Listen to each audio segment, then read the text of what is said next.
Apprends comme si tu devais vivre toujours. C'est le mantra et l'objectif de ce podcast. À la découverte de profils inspirants au travers d'entretiens décomplexés. Mon ambition est de créer pour vous et pour moi l'opportunité d'apprendre et de comprendre. Et pourquoi pas de vous donner l'envie d'entreprendre.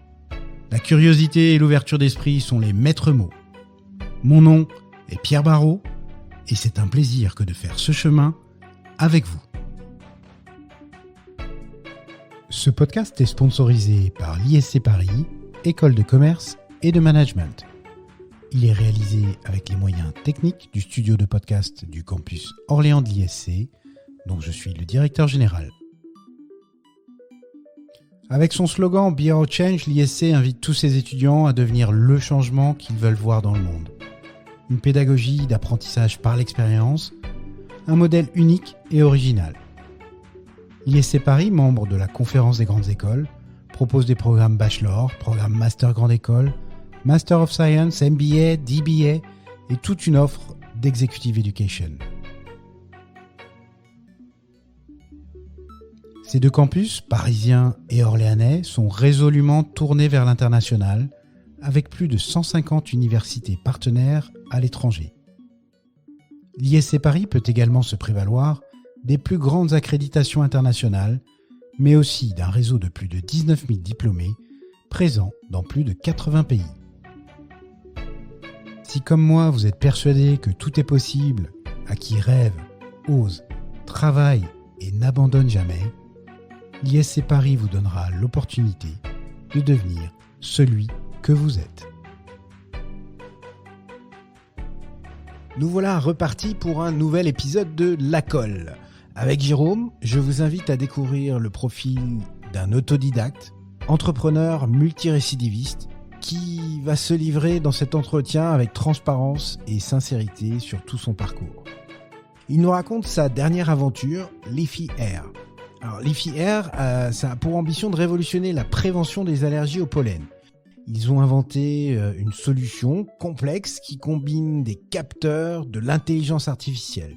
Tout ça avec un objectif qui est de pouvoir alerter les allergiques avant même l'apparition des symptômes. Jérôme est en pleine levée de fonds, l'occasion pour La Colle, à une modeste échelle, de donner un coup de projecteur sur un projet qui peut juste devenir énorme. Alors, bonne écoute. Il était une fois Jérôme Richard.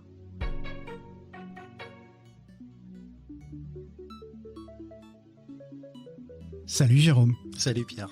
Comment ça va aujourd'hui ? Ça va super bien, à part le temps. Ouais. Alors, pour petite précision, on est à la veille du reconfinement. Oui, du deuxième confinement. En effet.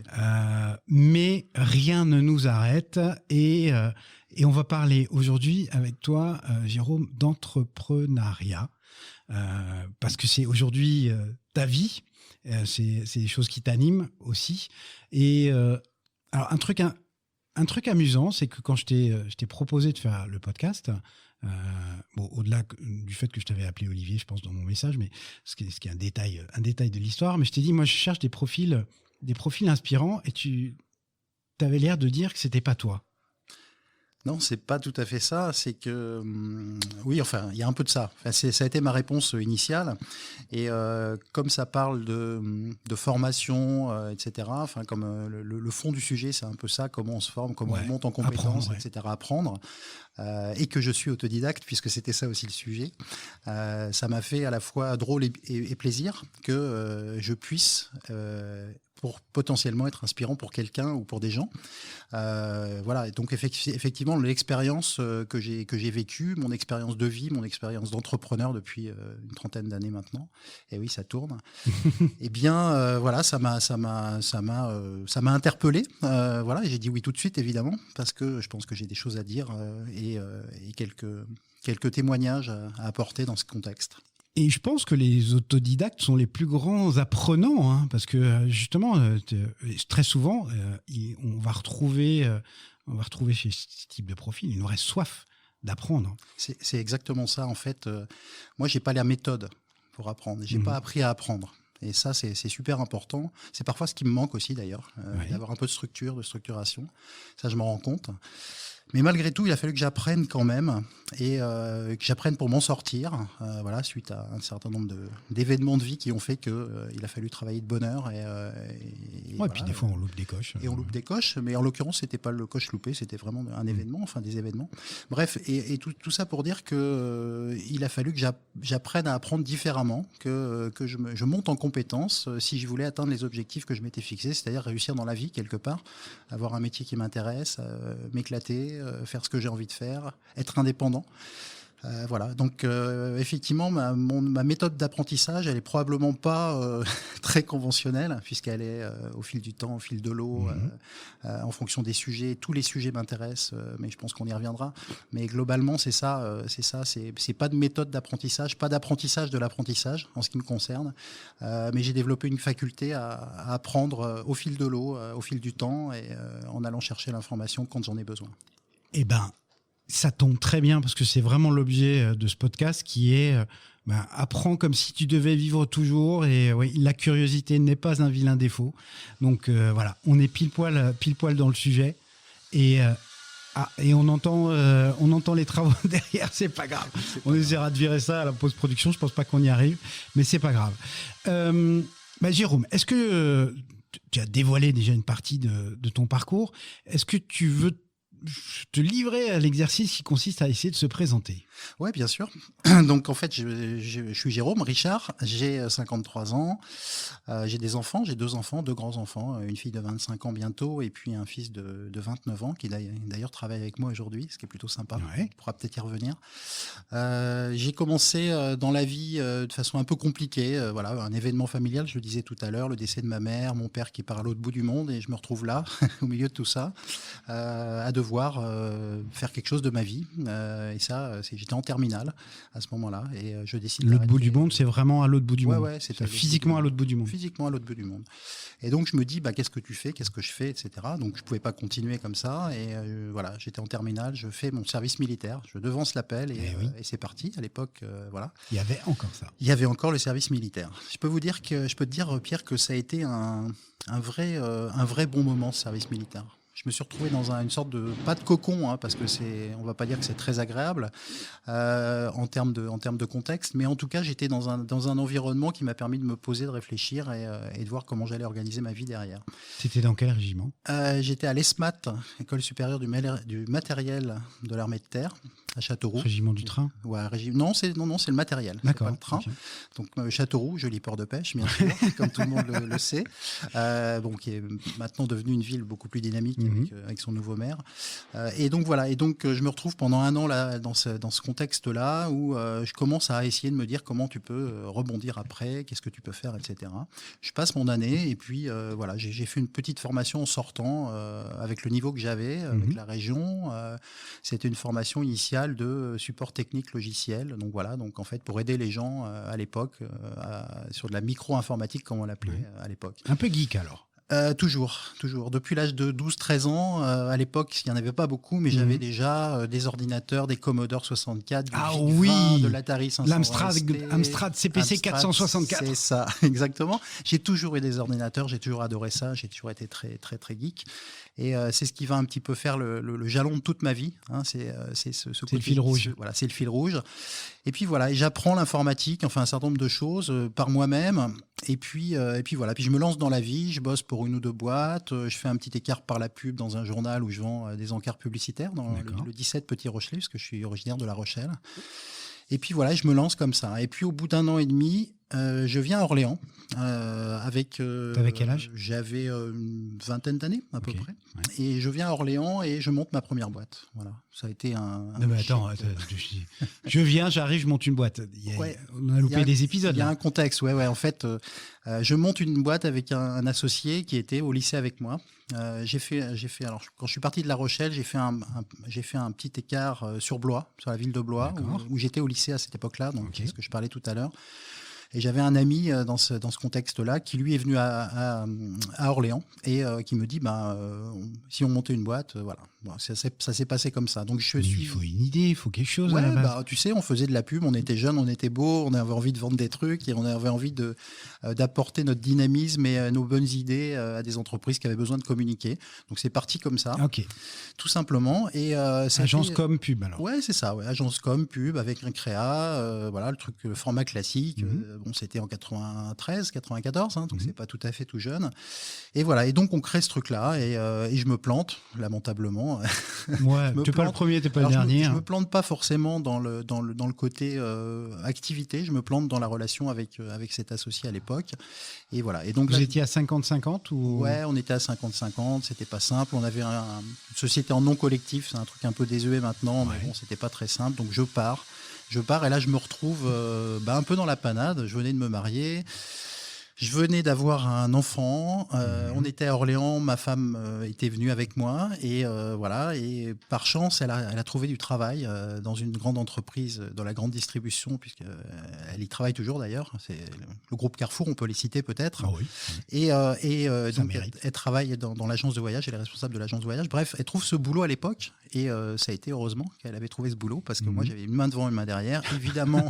Évidemment, n'ayant pas de chômage en tant que mandataire social. Enfin voilà, c'est toujours la même histoire.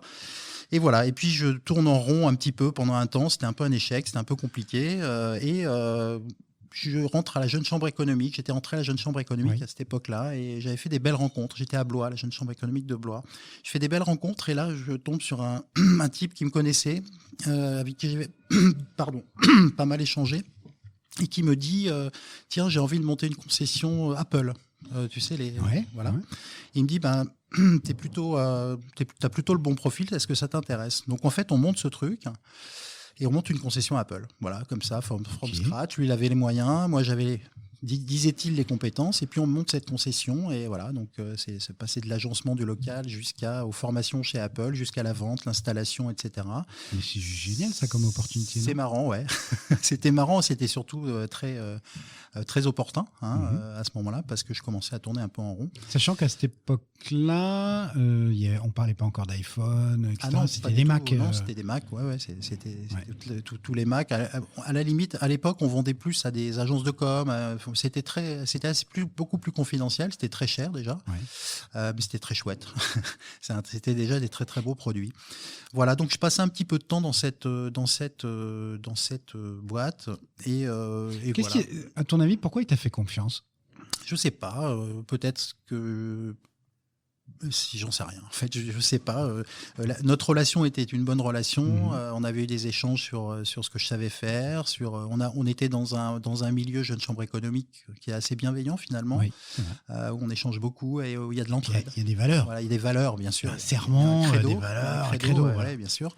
Et donc, en fait, je pense que c'est ça. Je pense que c'est ce contexte qui consiste aussi à serrer les coudes et à tendre la main. Et voilà, donc ça s'est fait. Donc ça s'est plutôt bien passé jusqu'à un moment donné où ça s'est pas forcément bien passé. Ce monsieur avait un associé et l'activité commençait à monter en puissance un peu et voilà, il y a eu des petits soucis avec cet associé et donc je suis parti de cette structure. C'était une structure dans laquelle toi aussi tu étais associé? Non, j'étais gérant mais j'étais pas associé. Okay. Donc voilà, donc je suis parti et là j'ai fait encore une belle rencontre. Ouais, c'est un peu l'histoire de ma vie, les belles rencontres. Je rencontre un type que tu dois connaître qui s'appelle Christian Baudin. Oui. Christian qui est photographe, qui fait plein de choses et je rencontre Christian et là c'est le début d'une belle amitié. Et puis on part sur un projet complètement dingue. Alors là, on sort du geek, là, tu vas voir. On part sur un projet complètement dingue de création d'une association d'emploi vert. À l'époque, en fait, on voulait monter une structure. Lui, il était président de l'association de pêche d'Orléans à cette époque-là. Et il y avait des besoins d'entretien, des cours d'eau, des plans d'eau, etc. Et en fait, on est parti sur un projet de création d'une structure telle que... C'était green business avant l'heure. Ouais, c'est ça, exactement. Et c'était vraiment, non seulement c'était green win-win business, mais c'était win-win. C'est-à-dire on faisait du bien à l'environnement, mais on prenait aussi pour le faire des gens qui étaient dans la merde, pour parler crûment. Et on a monté cette structure qui a permis à tous les ans une 50aine de personnes de travailler sur les bords de Loire, dans le cadre de contrats aidés par l'État, bien sûr. Mais bon, en fait, on avait développé tout un système de prise en charge de ces gens-là, les faire travailler, les former. On avait de la formation, enfin bref, on avait plein de choses pour essayer de les faire sortir de la tête de l'eau, sachant qu'on avait plutôt, entre guillemets, le fond du panier. C'est pas du tout péjoratif parce que j'ai rencontré des gens formidables, mais ils étaient vraiment au fond, ce qu'on avait. Bottom of the pyramid, on dit. Bottom of the pyramid, oui. Bottom, voire même 5e sous-sol. Et donc, du coup, voilà, j'ai passé 3-4 ans là-dedans, dans cet univers-là. C'est un truc qui fait du sens aussi, ça fait du bien à l'âme, ça, complètement, non? Ouais, complètement, mais ça abîme aussi. Ça abîme énormément parce que en fait, la nature humaine est ainsi faite que faire sortir d'une telle profondeur les âmes, les gens et les faire émerger de nouveau, c'est très très compliqué.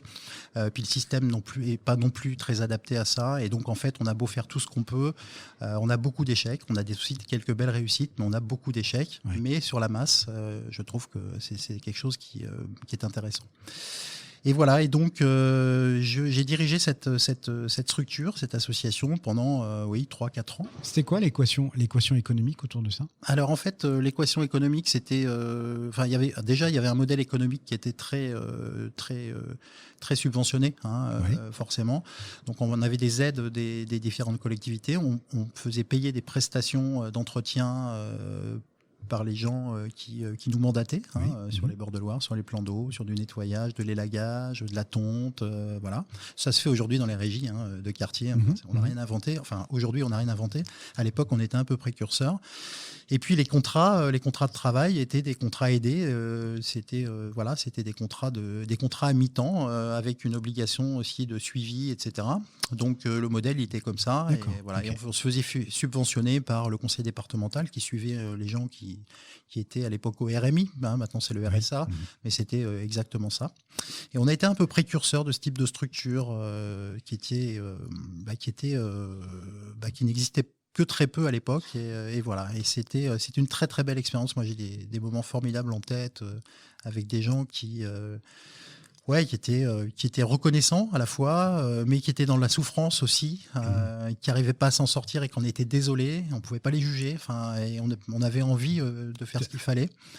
T'arrives à prendre du recul dans ces moments-là? Il a fallu que je parte. Ah oui, d'accord. Il a fallu que je parte parce que ça abîme, c'est ce que je disais. Encaissais trop. Ouais, en fait, on prenait beaucoup. Quand je dis on, c'était mon équipe et moi. Et j'ai trouvé à un moment donné qu'il fallait que je sorte de ce contexte-là, que c'était une belle expérience de vie, une belle expérience humaine, mais qu'il fallait que je continue mon chemin et que ça me ramenait aussi à des choses. Voilà. Donc en fait, il fallait que je continue mon chemin, il fallait que je réalise d'autres choses dans d'autres contextes. Et j'avais d'autres envies surtout, ce qui va nous amener à l'expérience suivante. J'étais toujours un peu dans la com, dans le geek depuis toujours. Ouais, c'est des trucs que tu ne lâcheras jamais, ça. Et je vais vous faire marrer. Je vais te faire marrer, Pierre. Mais un jour, j'avais envie de monter en fait une boîte. J'avais très précisément ce que je voulais faire. Je voulais monter une agence web. Ouais. C'était dans les années 98, 99, dans ces eaux-là. Jusque-là, je vois pas le côté comique. Tu vas voir le côté comique. Et à l'époque, j'avais dans mes amis un mec que tu connais bien, qui s'appelle Olivier Carré. D'accord, ouais. Et cet ami-là me dit un jour, écoute, si tu veux, je te file un logiciel, là, si tu veux tester, pour faire des sites web, machin, etc. Et donc, il m'a filé mon premier Dreamweaver à l'époque. Ah oui. Sur un CD. Et donc, en fait, voilà. Adobe Dreamweaver, c'est ça. Et donc, j'ai fait mes armes là-dessus. Et j'ai commencé à développer des sites web comme ça, voilà, pour moi. Et puis finalement, en 2000, j'ai monté une boîte. Voilà, j'ai monté une agence web. Une agence web qui s'appelle... Attends, 2 secondes. Ouais. C'est-à-dire que tu es parti d'un mec qui te donne un logiciel. Ouais. Et quelques mois plus tard, tu montes une boîte qui a vocation d'être experte. Ouais. Sur ce même logiciel et d'autres, et sur un environnement global autour de ce logiciel. C'est ça. Et là, tu me dis que tu es OK, autodidacte, j'entends, mais ça veut dire que tu as une courbe d'apprentissage qui est hyper rapide, là.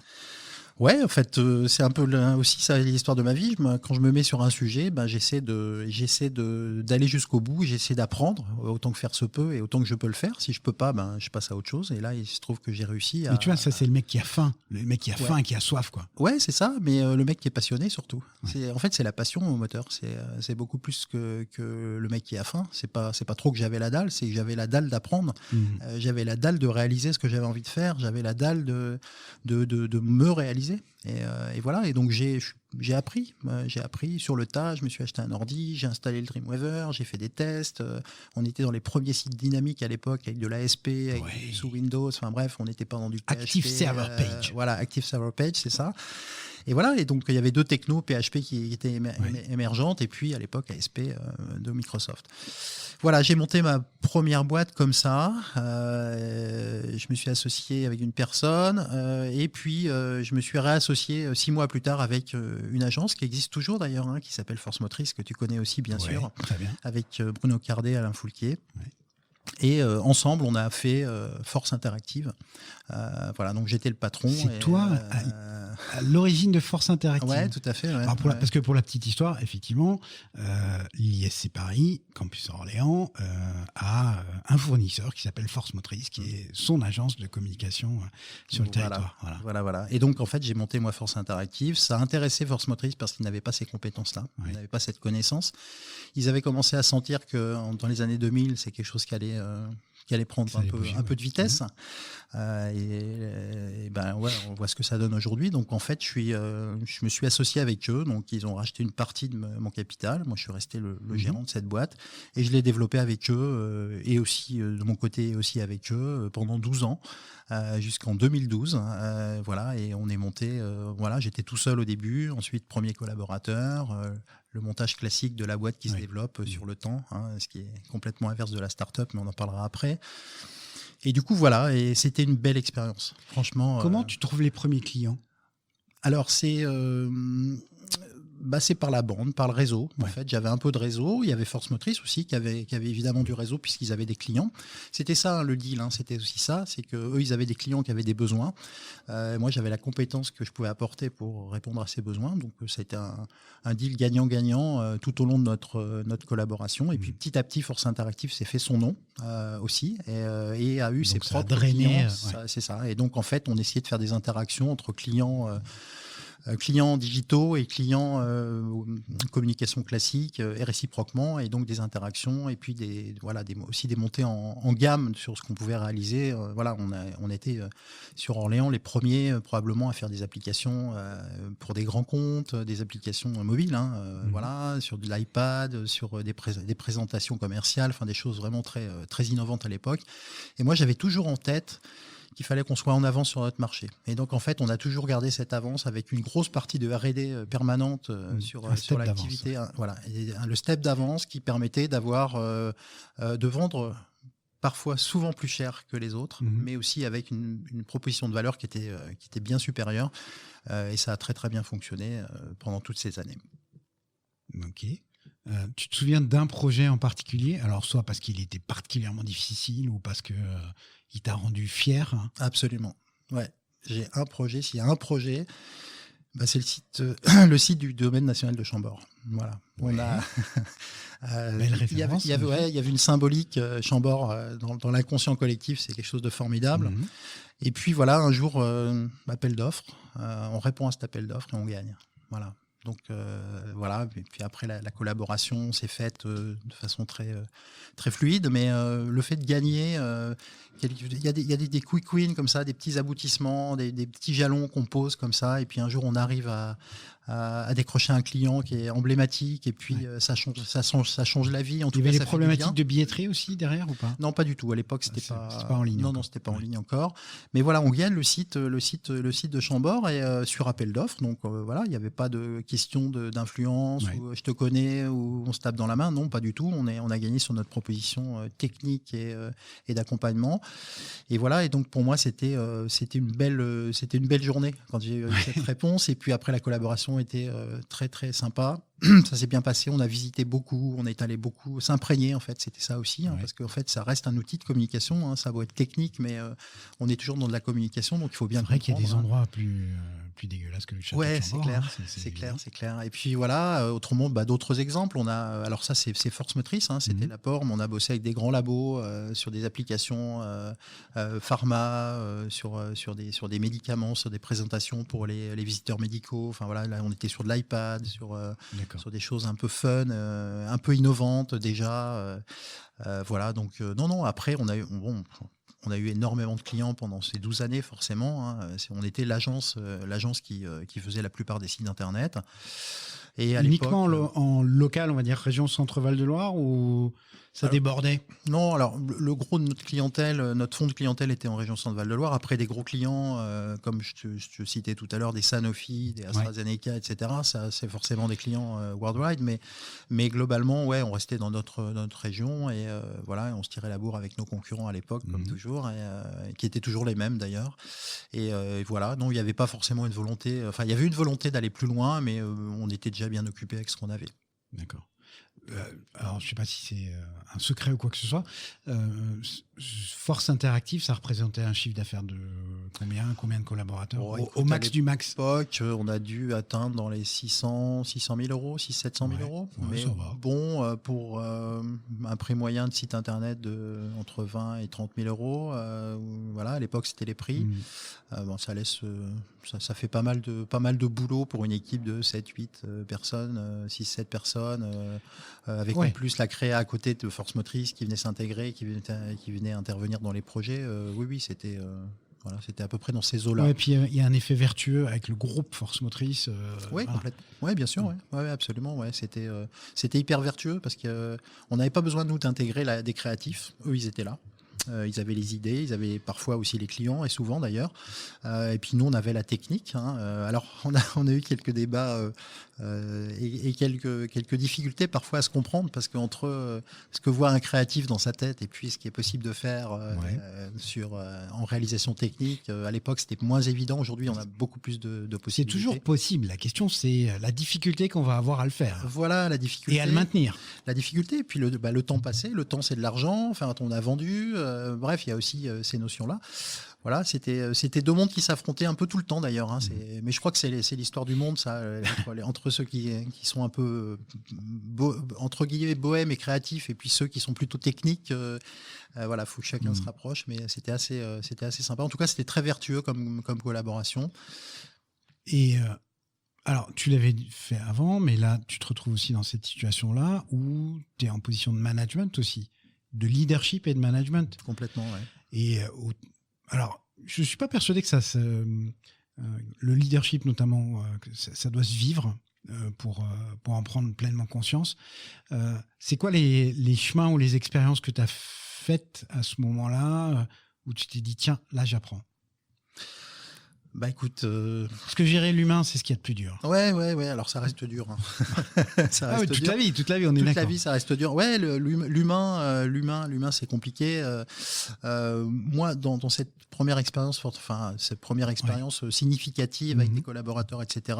Ça s'est constitué de façon progressive. Donc, et je me suis petit à petit formé. Puis tu les as choisis. Et j'ai choisi mes collaborateurs, oui, bien sûr. Ouais, c'est moi qui les ai choisis. Mais tu sais, tu le sais bien, c'est pas parce que tu choisis tes collaborateurs que ça va être forcément les bons et que ça va forcément bien se passer. On peut se gourer, on se gourre. Et je me suis gouré plein de fois et je me gourrerai encore probablement. Voilà, c'est compliqué, le côté humain, le côté le relationnel entre la vision de l'entrepreneur et puis la vision du collaborateur.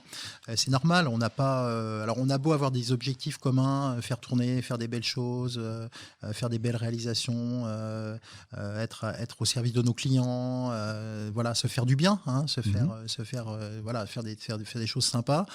C'est pas toujours évident pour un collaborateur de comprendre que on lui demande de faire ceci, de faire cela. ça sans forcément l'expliquer, voilà. Et Ouais. il y a parfois des arbitrages qu'il faut faire et qui sont pas forcément compris. Il y a aussi le côté humain. Les gens, on n'est pas dans leur vie, on n'est pas dans leur quotidien.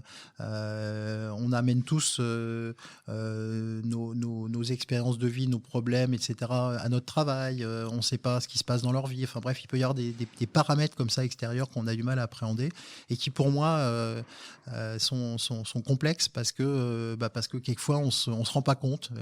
On se rend pas compte de la façon dont les gens, de la façon dont les gens vivent au quotidien, leur quotidien.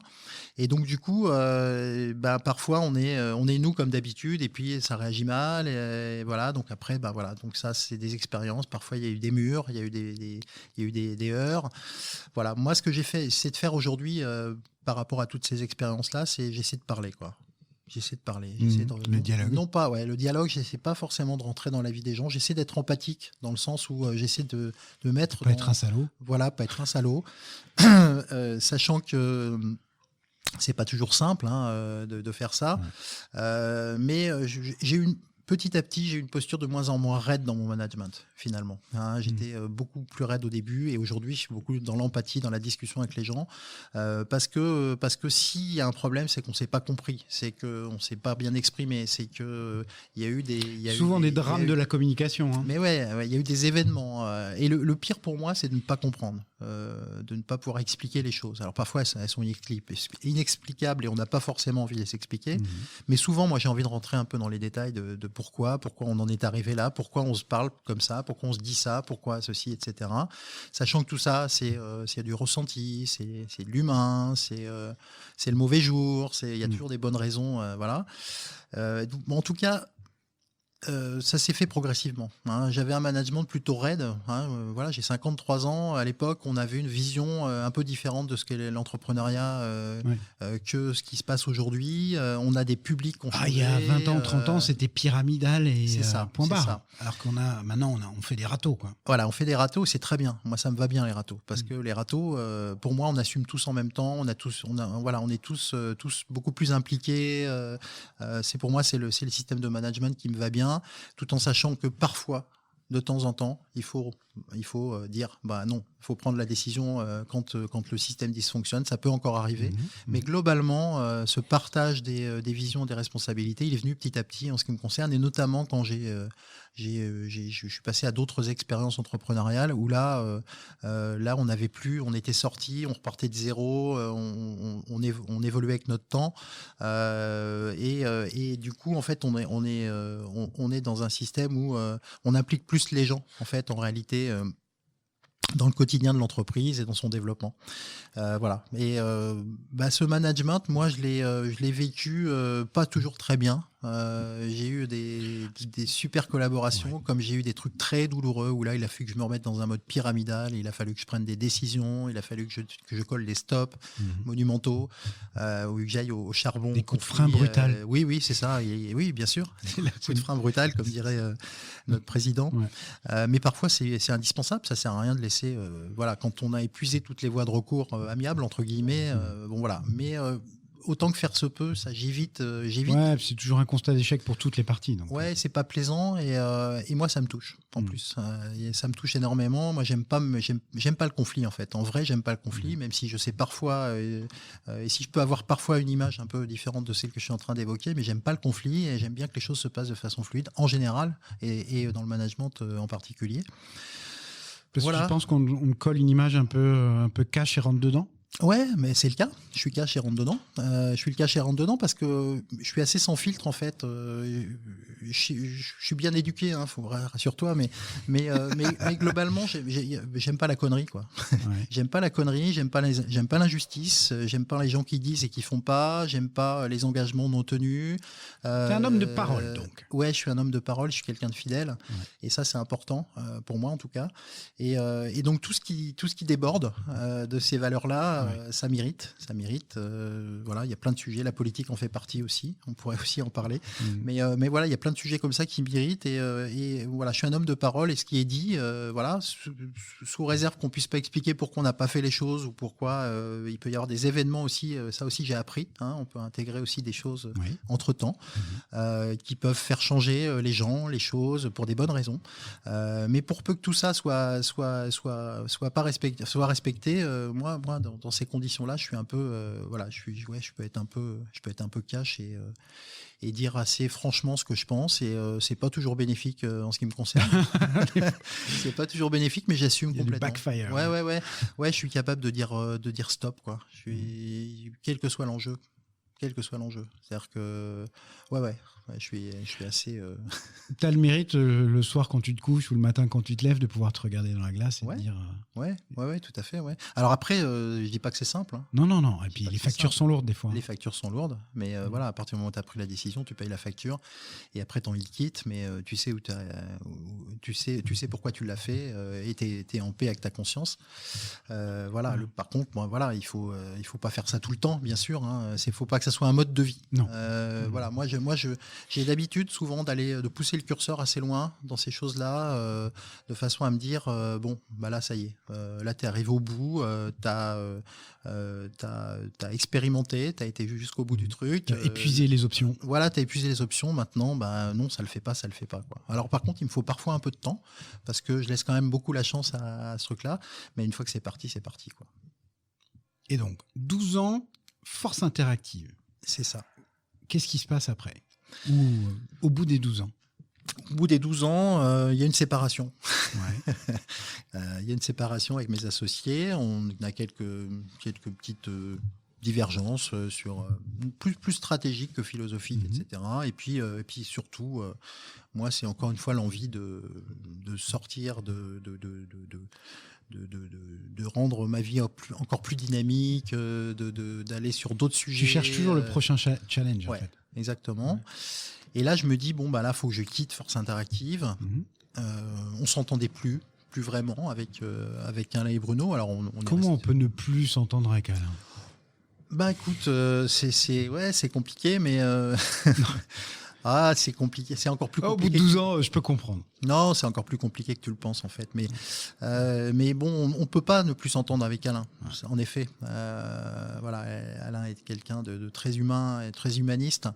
Et donc voilà, on s'entend pas forcément plus avec Alain. On s'entend plus avec la structure globale. Ouais. On s'entend plus avec. Les planètes sont plus alignées. Les planètes sont plus alignées, mais pas que avec Alain. Elles sont plus alignées avec Force Motrice, etc. Mais sans renier bien sûr. L'envie de faire autre chose. L'envie de faire autre chose et cette envie de faire autre chose me mène donc à quitter. Voilà, j'ai fait une sorte de petit burn-out aussi à ce moment-là, puisque pour être tout à fait, puisqu'on est dans le, puisqu'on est on est dans la vérité, hein, dans ce qu'on est en train de se dire. Je fais un burn-out, à la fin de ma collaboration à Force Motrice et machin, et là personne comprend. Ouais, c'est pas possible, Jérôme. Toi, tu fais un burn-out, non mais c'est souvent les plus énergétiques ou les plus énergiques, pardon, qui. Et je me retrouve malade. Parce que il a fallu que je pose des mots là-dessus quand même. Je me suis dit, je suis pas barré, c'est pas évident. C'est pas évident. Je me retrouve malade et un matin, je me souviens, ma femme me dit non mais tu vas pas aller bosser. Bah, je dis tu rigoles ou quoi? J'ai les gars qui m'attendent, j'ai mes dossiers, j'ai mes trucs, j'ai des devis. Elle me dit non, c'est hors de question. Je te prends par la peau des fesses et je t'emmène chez le médecin. Et là, ça a été le début. Ça a été le début. Et donc, en fait, voilà, je me suis retrouvé chez le médecin. Le médecin m'a arrêté, mais en tant que gérant, ça a rien, c'est pareil. Hein, voilà. Mais il fallait le déclic. Et je me suis arrêté. Donc, c'est une prise de conscience. Et c'est une prise de conscience. Derrière tout ça, j'ai pris des médocs comme tout le monde. J'ai pris des anxiolytiques, machin. Voilà, c'était plus même des antidépresseurs à un moment donné. La totale. Et voilà. Et j'étais chez un psy. Voilà. Tu vois, t'as fait peut-être ce chemin et c'est peut-être un peu indiscret de te poser ça, mais les causes, les fondements de ça, c'était quoi? C'est la fatigue? Ouais, il y a plein de choses. il y a plein de choses. Il y a effectivement la fatigue, etc. Il y a cette séparation qui s'annonçait aussi avec mes associés. Il y avait à l'intérieur de cette structure des gens qui étaient pour moi pathogènes, que je ne supportais plus, que personne ne supportait plus, mais qui restaient parce que pour plein de raisons politiques, entre guillemets, moi qui ne me plaisais pas. Enfin bref, moi ça m'avait usé, épuisé. Ouais, c'est une somme de plein de choses. C'est une somme de plein de choses, et puis c'est peut-être aussi la résurgence de toute une histoire, un chemin de vie, des souffrances qui remontent à un moment donné, le sentiment d'abandon, plein de choses, voilà, et de plus être compris, et de se retrouver de nouveau tout seul. Enfin, tu vois, j'en parle à l'aise parce que du coup j'ai fait du travail là-dessus, et aujourd'hui ça m'a vachement servi. Et voilà, et donc t'en arrives là comme ça, quoi. Et un matin, la machine démarre plus. T'es sur ton canapé avec ton café, t'es en train de brailler, et tu peux pas avancer, quoi. Tu peux pas mettre un pied devant l'autre. Alors je me marre aujourd'hui, si tu veux, parce que je l'ai bien géré. Tu l'as digéré. Je l'ai digéré, géré. Et j'ai écouté aussi les choses et les gens qui m'ont conseillé, qui étaient de bons conseils. Voilà, donc je me suis soigné, je suis allé voir un psy, et chez ce psy, j'ai appris plein de choses sur moi et sur ma personnalité, sur mon histoire de vie, etc. Et c'était pas, pour moi, c'était pas de la thérapie, c'était de l'apprentissage, encore une fois, et ça m'a fait énormément de bien. Et à partir du moment où je me suis libéré de ce qui se passait là, je suis passé à une autre vie, voilà, carrément une autre vie. Tu as laissé les fardeaux derrière. J'ai laissé le fardeau derrière, et j'ai vécu pour moi, c'est-à-dire que j'étais plus dans le giron, j'étais plus dans la mouvance des autres, etc. J'ai vécu pour moi, je me suis fait ma propre vie. T'avais quel âge? C'était en 2012, donc c'est pas si vieux que ça, hein. Ça fait 8 ans. Hein. Ouais, t'avais 40 et des boîtes. J'avais une quarantaine d'années, 43. Et là, je me suis dit, Manon, tu fais plein de trucs, t'as plein de qualités, parce qu'en fait, on me le disait, mais je le croyais pas, je l'écoutais pas. C'est le résumé de nos échanges sur LinkedIn, hein. Même encore maintenant, t'as des doutes. Hein. Ouais, non, mais j'ai des doutes, et du coup, je me dis, mais peut-être, voilà, donc faut essayer, faut y aller, quoi. Et donc, c'est comme ça que je suis parti sur d'autres aventures en 92. Donc là, en attendant, pour faire le joint, j'ai monté une petite structure. J'ai fait En 2012. En 2012. Parce que 92, ça faisait... Ouais, j'ai monté une boîte en 2012, pas 92. J'ai monté une boîte qui faisait de l'accompagnement sur de la stratégie digitale. Ouais. J'ai accompagné des boîtes, j'ai accompagné des collectivités, etc. Parce que ça, je savais faire. Et puis parce que je voulais le faire et j'aimais faire. Et puis ensuite, juste après, je crois que c'était 2013, 2013, j'ai créé My Loire Valley. Donc alors My Loire Valley, c'est une boîte qui, d'abord, c'est une communauté. C'est une communauté sur Facebook de promotion du tourisme en Val-de-Loire. Donc en fait, on a créé une page Facebook au départ, et puis on a été surpris de la façon dont ça prenait. Comment t'es tombé là-dedans? Plein de comment j'étais dans un environnement qui était beaucoup dans les blogs, beaucoup dans les réseaux sociaux, etc. J'ai rencontré des gens comme Fabien Prêtre, voilà, et on était assez potes à l'époque. Ce qui ne veut pas dire qu'on ne l'est plus aujourd'hui, mais on se voit plus parce que la vie a changé pour tout le monde. Mais globalement, voilà, c'est un environnement où j'étais à la web school, hein, la chambre de commerce à l'époque, où on faisait des soirées, où on essayait de faire de l'évangélisation sur le web, sur tout ça. Et donc voilà, donc je monte une communauté. D'ailleurs, il n'y avait pas que cette communauté. On bossait avec Fabien Prêtre à l'époque là-dessus. Hein. Il y avait cette communauté-là. Il y avait un blog qui s'appelait Déco Maison. Il y avait plein de sujets sur les bébés, les mamans. Enfin bref, l'idée c'est de faire une sorte de galaxie. Là, c'est un sujet qui m'intéresse vachement. C'est comment est-ce qu'on valorise derrière une communauté? Ouais. Tu vas voir. Ouais. Et donc du coup derrière, à un moment donné, je vois cette communauté My Loire Valley qui émerge, mais vraiment en tant que communauté. Et elle émerge, mais très fort. C'est-à-dire que en 5 ans, on a fait 200 000 fans, quoi. C'est un truc de fou. Et avec des gens impliqués qui interagissent. Ah ouais, avec des gens impliqués qui likent, qui commentent, énormément d'implications. Et voilà. Et quand on voit que ça commence à monter, à être vraiment très très puissant en termes d'engagement, je me dis là, il y a peut-être une opportunité de transformer cette communauté pour valoriser ce qui se passe dans le Val-de-Loire au niveau touristique, toutes les belles choses qui s'y passent. Voilà. Et donc, en fait, est-ce qu'on créerait pas du contenu autour de ça?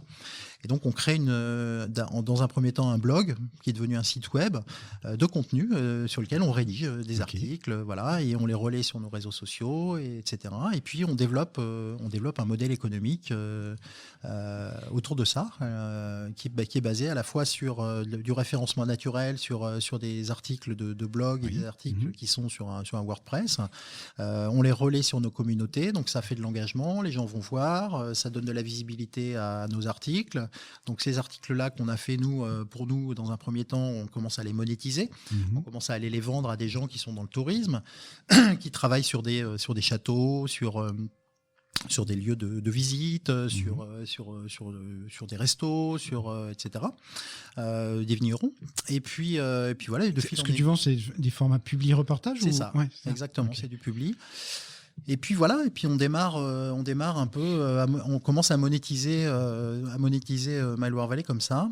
Je te cache pas que c'est compliqué en termes de monétisation et en termes de rentabilité, c'est même très compliqué. Ouais, puis là on est en 2012-2013, alors bon, c'est déjà ça. Mais si c'était aujourd'hui, ça serait peut-être plus simple. Alors, on a eu deux problèmes. Le problème, c'est qu'on était un peu précurseur sur le sujet. Donc, toujours pareil, on est un peu tôt. Et donc, quand tu es un peu tôt, voilà, c'est toujours pareil. Ça a ses avantages et ses inconvénients. Donc, en fait, on a une montée en puissance assez exponentielle de cette communauté qui laisse tout le monde sur le cul. Par contre, on se met à dos tous les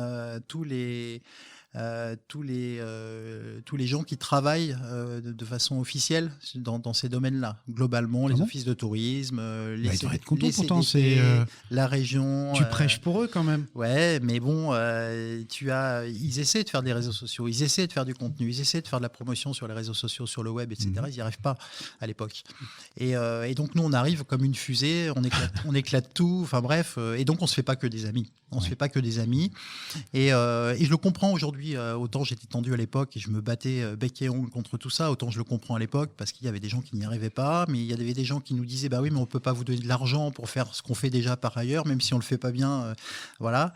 Et donc le modèle. Ils ne voyaient pas comme un relais possible et comme un effet de levier. Non, ça n'a pas été tout de suite possible. Ça a été possible un peu plus tard et encore il a fallu vraiment se battre avec ces institutions-là, faut dire le mot. Et voilà, de toute façon, c'est un peu le drame, je trouve, de l'innovation.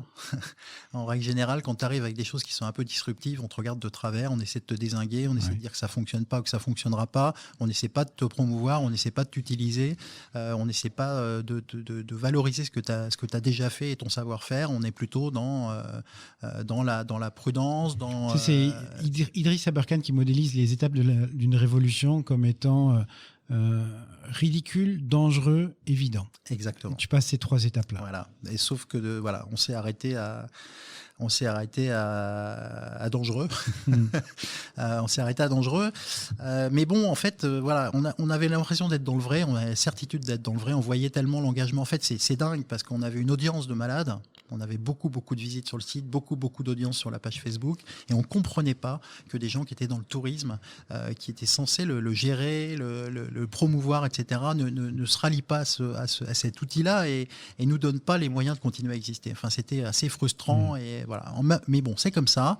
Ça fait partie de la vie et des expériences, et donc à un moment donné, on s'est posé la question de pouvoir continuer ou non cette aventure-là, sachant qu'on arrive. Ça générait un peu de cash quand même. Ouais, ça en génère un petit peu, mais 3 fois. Ça payait les clubs, quoi. Ouais, ça payait les clubs, ça payait les 2-3 salariés, ça payait les stagiaires.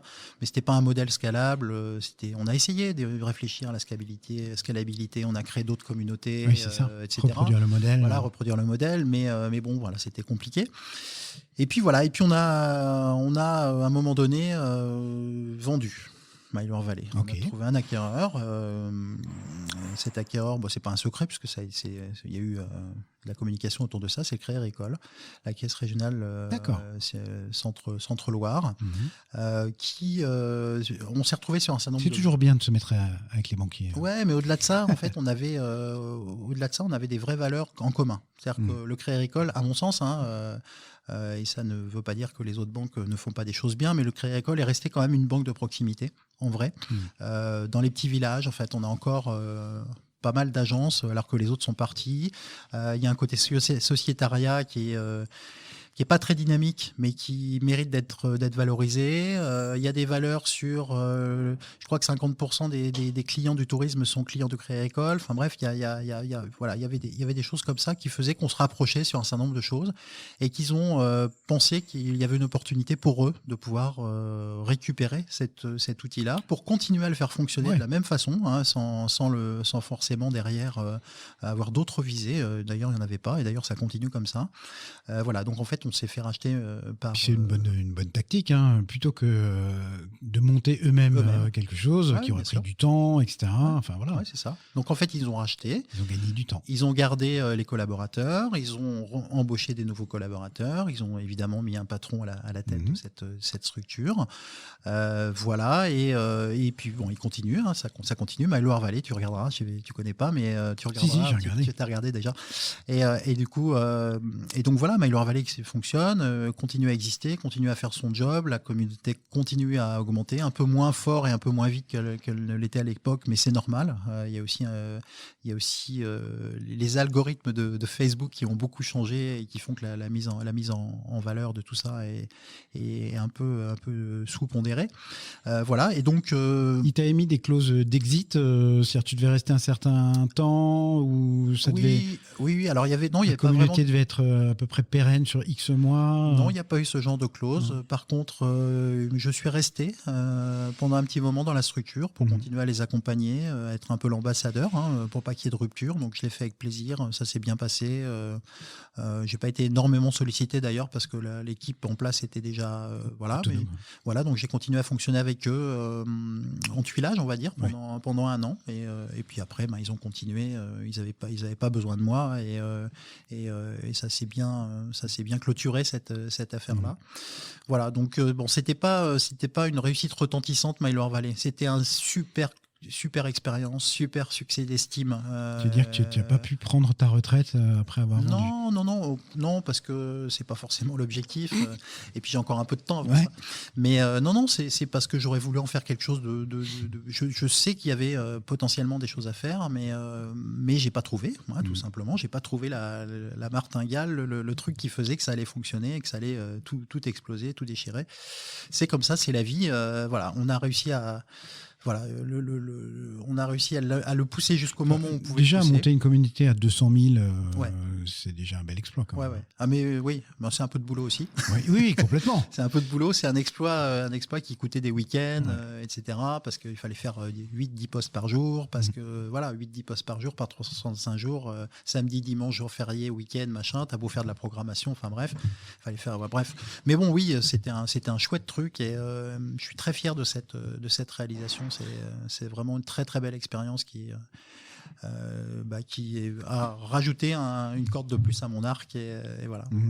Et puis voilà, donc parallèlement à ça, quand j'ai fini cette aventure-là, j'ai pris un peu de temps pour moi parce que là ça a été un peu long cette période à chercher ce modèle économique qui n'arrivait pas. J'ai pris un peu de temps et j'ai fait un peu de politique. D'accord. Ça me semble important d'en parler aussi, dans le sens où moi je suis un entrepreneur. C'était quoi la motivation ? C'est apporter ma vision d'entrepreneur, essayer d'apporter cette vision d'entrepreneur et cette dynamique d'entrepreneur et cet angle de vue à des sujets plus politique. Voilà, c'était ça l'objectif. Alors depuis très longtemps, j'étais conseiller municipal et adjoint au maire de ma commune. Donc là, c'est de l'implication au quotidien. Ça, j'en parle pas trop parce que c'est un engagement très intime, un peu dans la continuité de ma vie associative, parce que j'ai aussi été aussi beaucoup dans la vie associative. Donc voilà. Mais par contre, voilà, c'est quelque chose qui pour moi est important de pouvoir redonner aussi, de pouvoir échanger, de pouvoir faire avancer des sujets, de pouvoir déscléroser un peu les systèmes en apportant aussi une autre vision. Voilà. Et je me suis lancé dans cette entre guillemets mission d'élu avec la fleur au fusil, super motivé, etc. En me disant je vais faire bouger les choses, voilà. C'est pas évident, pour être tout à fait honnête. C'est pas évident parce que ça fonctionne pas du tout pareil. Il faut faire bouger le mammouth. Il faut faire bouger le mammouth, ça fonctionne pas pareil. Et puis surtout, c'est une question d'ADN, quoi. Je veux dire, moi, c'est pas mon métier. Et donc, quand c'est pas ton métier, tu mets pas forcément les mêmes valeurs et tu mets pas forcément les mêmes choses. Puis c'est pas les mêmes codes. Et c'est pas les mêmes codes. Et voilà. Donc j'ai eu cette expérience, et je l'ai toujours puisque je suis toujours élu, toujours élu de la métropole, etc. Mais j'ai eu cette expérience notamment au niveau de la métropole sur le numérique, puisque en fait. Oui, ta mission c'est sur le numérique. Ouais, c'est ça. Donc c'est ton champ d'expertise. C'est mon champ d'expertise, donc ça tombait très bien. Donc j'ai rencontré des gens formidables dans les services. On dit toujours ça, mais c'est vrai, des gens qui étaient motivés, qui me voyaient arriver avec un autre profil, un profil d'entrepreneur, en disant ça va booster, ça va bouger, ça a boosté, ça a bougé, je te le dis. Mais aussi parce que j'avais des soutiens et qu'il y avait des choses à faire et qu'on avait du retard. Donc je me suis lancé là-dedans. Tu as été dans les projets French Tech et aller chercher ces labels-là? Bien sûr, ouais. J'étais dans les projets French Tech à l'origine, dans la labellisation French Tech. J'y étais il y a 5 ans, 6 ans, quand on a commencé avec l'équipe de Tours, etc. Ce fameux rapprochement qui n'avait jamais été possible et qui l'a été, entre les communautés tourangelles et orléanaises, entre les politiques orléanais et les politiques tourangeaux. Je vais être volontairement un peu provocateur. Ça sert vraiment à quelque chose, la French Tech? Ça a été un cri de ralliement, on va dire. Pour moi, ça a été l'occasion de réunir sous la même bannière une communauté d'entrepreneurs dans la tech qui était un peu disséminée et qui n'avait pas vraiment d'identité, qui n'existait pas vraiment finalement. Ils n'existaient pas parce qu'ils ont un ADN un peu différent, tout simplement. L'innovation, les startups, tout ce qu'on peut mettre de bon et de mal dans tout ça, c'est quelque chose de complètement différent. Ça reste des entreprises, évidemment, ça reste des entreprises comme les autres, mais avec un modèle complètement différent et avec des visions complètement différentes. Et il fallait les faire se retrouver dans un contexte un peu particulier avec à la fois un label French Tech, mais aussi des lieux. On pourrait parler de MAM à Tours, du Labo à Orléans. Il y en a d'autres aussi qui sont créés depuis. Il fallait leur donner un contexte pour qu'elles puissent s'épanouir et grandir. Donc French Tech aujourd'hui, c'est un peu moins, pour moi, ça a un peu moins de sens. Ça avait du sens au début pour rassembler en fait les poser des fondations. Aujourd'hui, ça a un peu moins de sens, je trouve. Voilà. Maintenant, ça reste quand même un point de ralliement, ça reste quand même une fierté d'en faire partie, ça reste quand même des communautés plus ou moins actives d'ailleurs. Ça dépend. Ça dépend des régions, ça dépend des villes, des métropoles. Voilà, donc ça sert à se rallier. En fait, c'est un peu l'étendard qu'on porte tous. On est fiers de le porter et qui de temps en temps nous réunit. J'ai l'exemple récent où on a été il y a 2 ans, je crois, à Lisbonne. On s'est retrouvé la communauté French Tech régionale avec la nouvelle patronne de la French Tech. Etc. Il y a vraiment eu des moments où c'était intéressant d'être ensemble, d'échanger sur des sujets où ils sont en rapport direct avec le gouvernement, où on peut faire passer des vrais messages. Il y a une sorte de courroie un peu de direct avec ceux qui nous gouvernent. Et ça, c'est plutôt intéressant. Voilà. Mais après, au-delà de ça, la French Tech, on vit très bien. Moi, je vis très bien sans. J'en fais partie. Je fais partie des ambassadeurs. Je fais partie de ceux qui ont poussé pour. Mais aujourd'hui, au quotidien, dans ma boîte, mes sujets, c'est plutôt BPI, ma banque, mes clients. Et voilà. Et le reste, ça reste un peu du bénévolat qu'on fait quand on a un peu de temps. Ouais, et puis enfin, tu portes des idées, tu portes des valeurs et t'essayes de les pousser. Enfin voilà, c'est complètement valide. Et justement, au milieu de tout ça, il y a l'IFI Air qui commence à poindre le bout de son nez là dans ton histoire. Ouais, c'est ça. Écoute, l'IFI Air, c'est assez marrant. Ça faisait 3-4 ans que je disais. Alors j'ai des enfants qui sont allergiques au pollen. D'accord. Voilà, ça commence comme ça l'histoire. Mais c'est vrai, c'est pas du storytelling. C'est pas juste pour ton pitch. Non, c'est pas juste pour le pitch. Moi, je suis allergique, mes enfants sont allergiques. Voilà. Donc ça, c'est la Merci, vraie vie. papa. Merci papa, merci tout le monde. Et voilà. Et il y a 3, 4 ans, 5 ans, je dis à mon fils, il faudrait quand même qu'on fasse un truc. Si on développait une appli, un truc, un machin pour les allergiques, pour faire du signalement, pour que ça se passe mieux. Parce C'est que, allergie au pollen. Hein. Oui, allergie au pollen, oui, spécifiquement. Et voilà. Et bon, bah lui, il bossait, moi, je bossais. On s'en parlait, tu sais, il y a des trucs, il faudrait qu'on fasse ça. Et puis on ne fait jamais. Voilà. Et puis un jour, c'était à la suite de My Loire Valley, puisqu'on revient là sur le cursus, le parcours professionnel. Et c'était à la suite de My Loire Valley. Puis j'étais en plein là, moi, dans ma période où j'étais conseiller spécial au numérique. Donc j'avais pas beaucoup de temps. Et il a fallu que je m'implique beaucoup. Mais en même temps, il fallait que je pense à l'après, parce que la politique, c'est pas un métier pour moi, en tout cas. Et donc voilà, c'est juste un temps. Voilà, exactement. Et il y a des temps. Il peut y avoir plusieurs temps, mais pour moi, ils doivent être discontinus. Bref, je me dis, faut que je remonte une boîte. J'avais envie de remonter une boîte. Et j'avais plein d'options, dont celle-ci, qui était de dire comment on peut résoudre l'information pollinique. Donc, c'est l'information des patients allergiques sur la présence de pollen. Comment on peut résoudre ça? Parce que ça n'existe pas. Alors, c'est justement tout le... Je joue le candidat, je connais les réponses. Bah oui, ça existe sans exister. Et globalement, justement, en me posant cette question, je me renseigne. Évidemment, c'est la première chose à faire. Et tu te dis, bah ouais, ok, mais pourquoi ça marche pas? Et là, je suis tombé sur un truc de dingue, c'est que, les informations polliniques, donc les informations qui nous sont envoyées, qu'on reçoit sur différentes applis, qu'on voit à la télé, etc., elles sont datées de 10 jours. D'accord. Voilà. Donc tu vois tout de suite où je veux en venir. Quand une information sur un agent pathogène... Tu as le temps de mourir 3 fois. Oui. Bah, tu as le temps d'être malade, et surtout quand tu reçois l'info, tu es déjà malade. Et là, tu te dis, c'est complètement dingue cette histoire. Et pourquoi ça met 10 jours? Parce que en fait, c'est fait à la main, à la main et au microscope. C'est-à-dire qu'on capte les pollens avec une sorte d'aspirateur. Ça vient se coller sur une bande adhésive qui a sur un cylindre qui a 7 faces, une face par jour. Donc ça fait le tour. Une fois que ça a fait le tour, il y a quelqu'un qui vient prendre le cylindre, qui va le donner à un autre, qui va regarder avec un microscope, qui va préparer ses lames, qui va étudier au microscope les pollens et les particules présentes sur ces fameuses lames, qui va les compter une par une, qui va dire il y en a tant. C'était dans les années 80, en 1980, 1985. Eh ben ouais, oui, mais c'est la réalité. Aujourd'hui encore, c'est comme ça. Okay. Et je tombe là-dessus. Et je dis, mais c'est dingue cette histoire. On a plein de choses automatisées. On a des capteurs environnementaux, on a des capteurs de pollution. On sait faire de la prédiction sur plein de choses avec juste des datas, sauf que là, on n'en a pas. Et je dis, mais qu'est-ce qui se passe, quoi? Et donc, je comprends mieux pourquoi on est malade, pourquoi on n'est pas bien informé. Je vois bien ce qu'il faudrait faire pour que ça aille mieux. Mais, je vois que le nombre de gens allergiques au pollen, c'est quoi là? C'est juste 25% de la population. Hein. D'accord. 17 millions de personnes en France.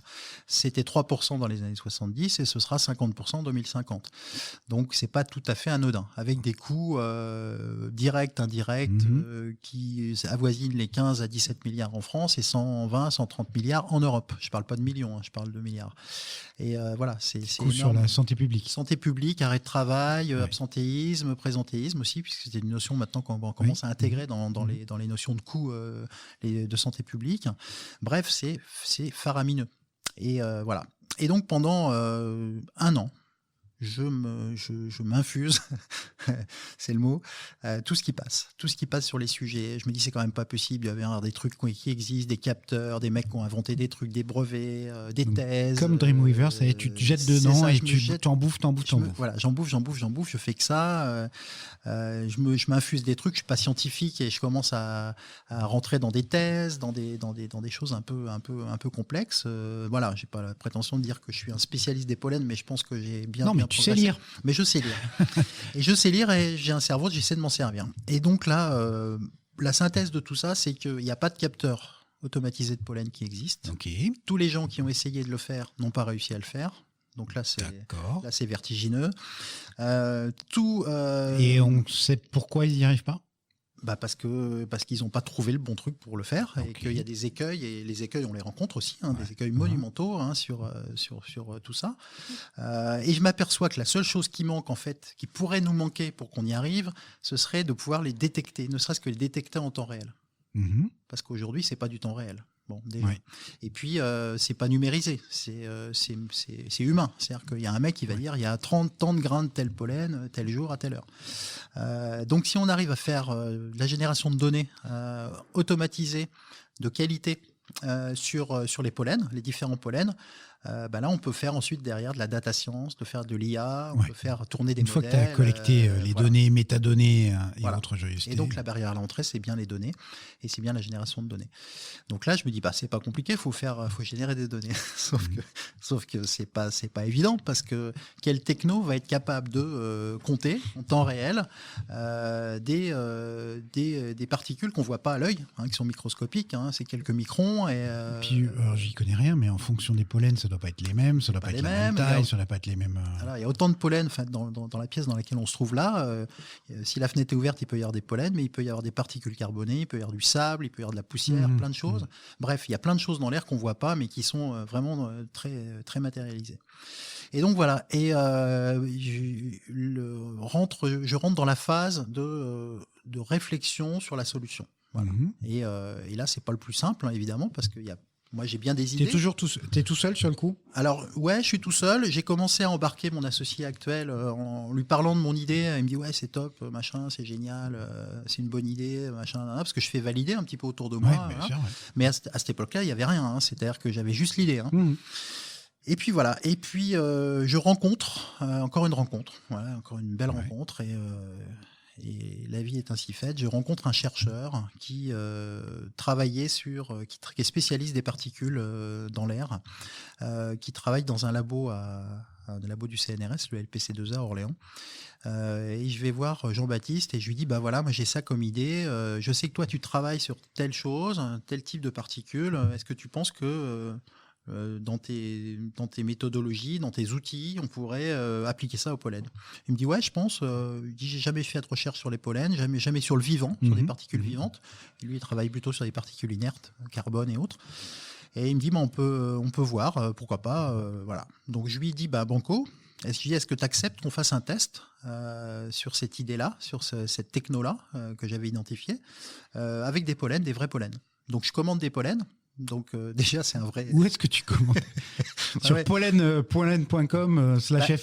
Ouais, en fait non, c'est pas ça. En fait, en vrai, quand tu mets acheter pollen sur Google, tu vas pouvoir acheter des pollens à becqueter, quoi. À manger. Ceux-là, ça peut pas un problème. Ils sont un peu gros, puis c'est pas du tout ce que je voulais. Moi, ce que je veux, c'est des pollens naturels, des pollens de plantes qui peuvent être potentiellement dans l'air ambiant.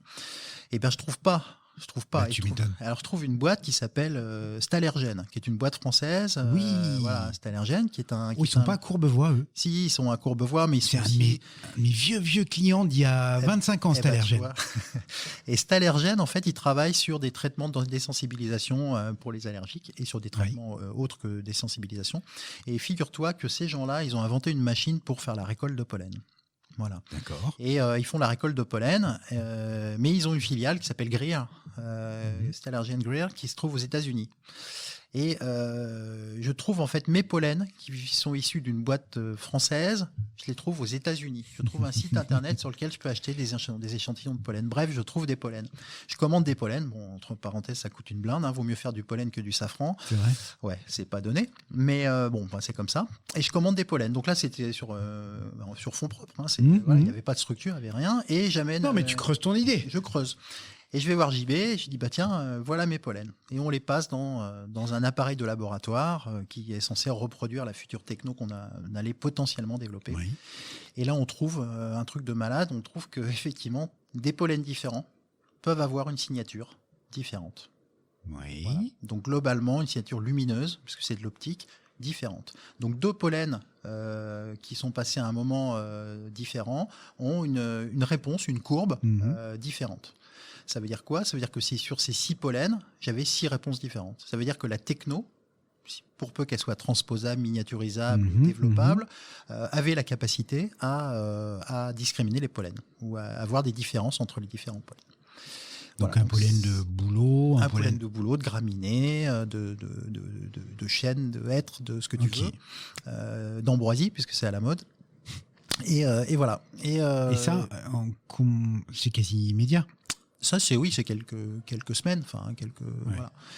Et le rapport qu'il me fait, il me dit moi je pense qu'on peut faire un programme de recherche là-dessus, on peut essayer de trouver une solution pour développer quelque chose. Il se trouvait qu'il avait déjà développé un capteur dont on pouvait éventuellement se servir de certaines parties, enfin bref.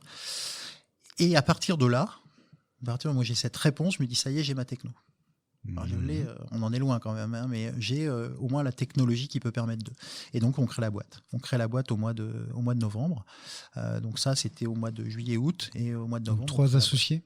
2 associés. D'accord. 2 associés, Johan et moi. Voilà, donc. 50-50 ? Non. Pas 50-50. Tu vois que tu apprends des trucs quand même. Alors là-dessus, c'est compliqué 50-50, donc c'est forcément 49-51 si on doit faire quelque chose comme ça. Mais en l'occurrence, là-dessus, mon associé a été,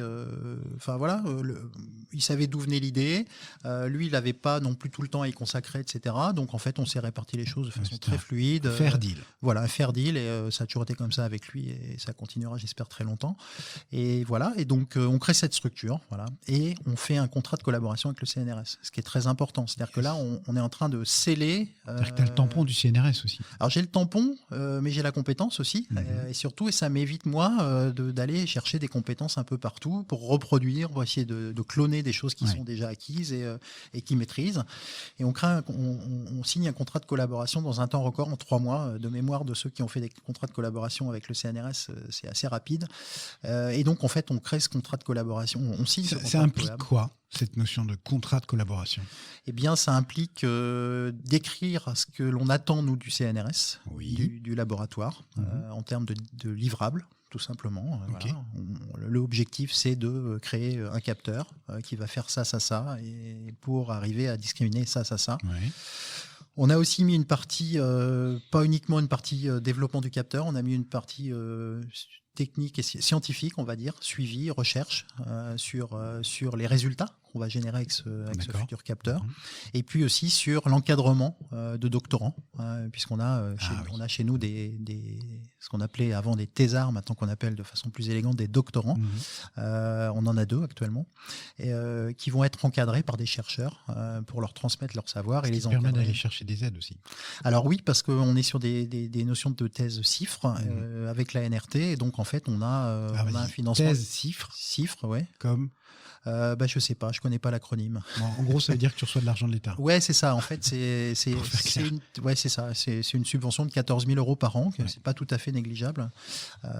Voilà. Et donc en fait, ils vont mener une thèse pendant 3 ans sur un sujet qui est notre sujet, encadré par des chercheurs d'un laboratoire. Et voilà, donc le contrat de collaboration, c'est ça, c'est cette collaboration qui nous permet, alors elle est rémunérée aussi, cette collaboration, c'est-à-dire qu'en fait on paye le laboratoire, ce qui est tout à fait logique, voilà, ça fait partie du deal, mais ça coûte très probablement beaucoup moins cher que si on avait dû le développer nous-mêmes, et ça va 1000 fois plus vite. Donc c'est plus intelligent, tout simplement. Parce que si tu dois monter toi-même ton labo de R&D avec les mecs qui vont dedans, surtout. Ouais, c'est ça. C'est pas possible. Puis le savoir, il était là. Il n'était pas ailleurs. Le savoir, tu le transposes pas en disant je vais recruter machin à l'autre bout du monde. C'est pas pareil. En échange, ils ont des droits, c'est en gros ils vont trouver des trucs. Bien sûr. Donc ils ont des brevets. Alors ça se passe comment ? Il y a un brevet. Tu as raison, et c'est une question pertinente puisque j'aime cette question pertinente. Mais oui, en fait il y a un brevet, et ce brevet c'est un co-brevet CNRS l'IFIR, voilà, avec c'est les deux, donc le CNRS et l'IFIR, donc ta boîte et le CNRS. Voilà, on a déposé ensemble le brevet avec une particularité qui est marquée dans le contrat de collaboration, mais qui sera aussi dans le contrat d'exploitation, l'exclusivité pour l'IFIR de pouvoir exploiter ce brevet. Voilà. Donc, donc en fait, il y a se retrouver avec un concurrent. Oui, c'est ça. Et puis ça permet de garder cette innovation pour nous et de l'exploiter de façon paisible dans le monde entier si on le souhaite. C'est valable. C'est un contrat qui est valable pendant combien de temps ? Ça va pas être ad vitam aeternam, non? 30 ans, 50 ans? Je sais plus. Mais de quoi voir venir, en tout cas. De quoi voir venir, en tout cas. On ne s'est pas trop posé la question tout de suite. Je pense que le délai est suffisamment important. Et ça nous permet donc d'exploiter le brevet. Voilà. Et en contrepartie, derrière, quand on vendra, parce que là, on est dans une phase d'expérimentation, quand on va commencer à vendre, il y aura des redevances d'exploitation qui partiront au CNRS, ce qui est normal, puisqu'ils sont co-détenteurs du brevet. Nous, en fait, on fera notre business avec, et eux, en contrepartie, on leur donnera un certain nombre de... Une toute petite quote-part sur l'exploitation du capteur. C'est un très bon deal, et voilà. Et donc, du coup, ça nous a rapprochés, en fait, des équipes du CNRS. On a continué à dérouler la plotte. Là, aujourd'hui, on a plein d'autres projets, plein d'autres envies, plein d'autres idées sur cette techno, toujours. Là, on est dans les pollens, il faut qu'on aille jusqu'au bout, mais ça n'empêche pas de prévoir le coup d'après et de savoir ce qu'on va pouvoir faire. On vient de rentrer là dans l'incubateur. On est rentré dans l'incubateur, l'accélérateur du CNRS, le programme RISE. D'accord. Là, j'ai appris ça il y a 10 jours, une semaine.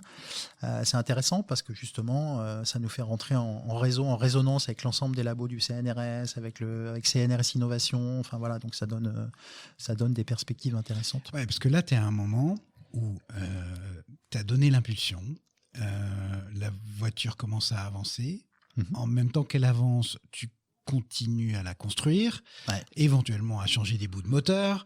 Et tu descends quelquefois en roulant pour changer la roue. Oui, voilà, exactement. Ça veut dire que tu vas aussi chercher, des financements publics. Les premiers pas, c'est en autofinancement ou pas ? Ouais, en fait, on a dans un premier temps capitalisé avec des fonds propres, comme beaucoup d'entrepreneurs, pour peu qu'on ait la capacité de le faire. Donc on a mis une somme assez conséquente au départ. En fait, c'était entre guillemets les scories de Maille-Loire Vallée qu'on a réinvesti. Au moins ça servait à ça. Voilà, donc c'était l'idée. Donc bref, derrière on a mis des fonds propres, et puis ensuite on a eu des aides. On a eu pas mal d'aides sur un projet comme ça. On est dans ce qu'on appelle un projet deep tech, donc avec un temps de développement long, une technologie et un programme de recherche, etc. Et donc là, il y a des aides spécifiques pour ce type de boîte, et puis surtout un marché et un potentiel de retour bénéfice santé publique important. Oui. Voilà.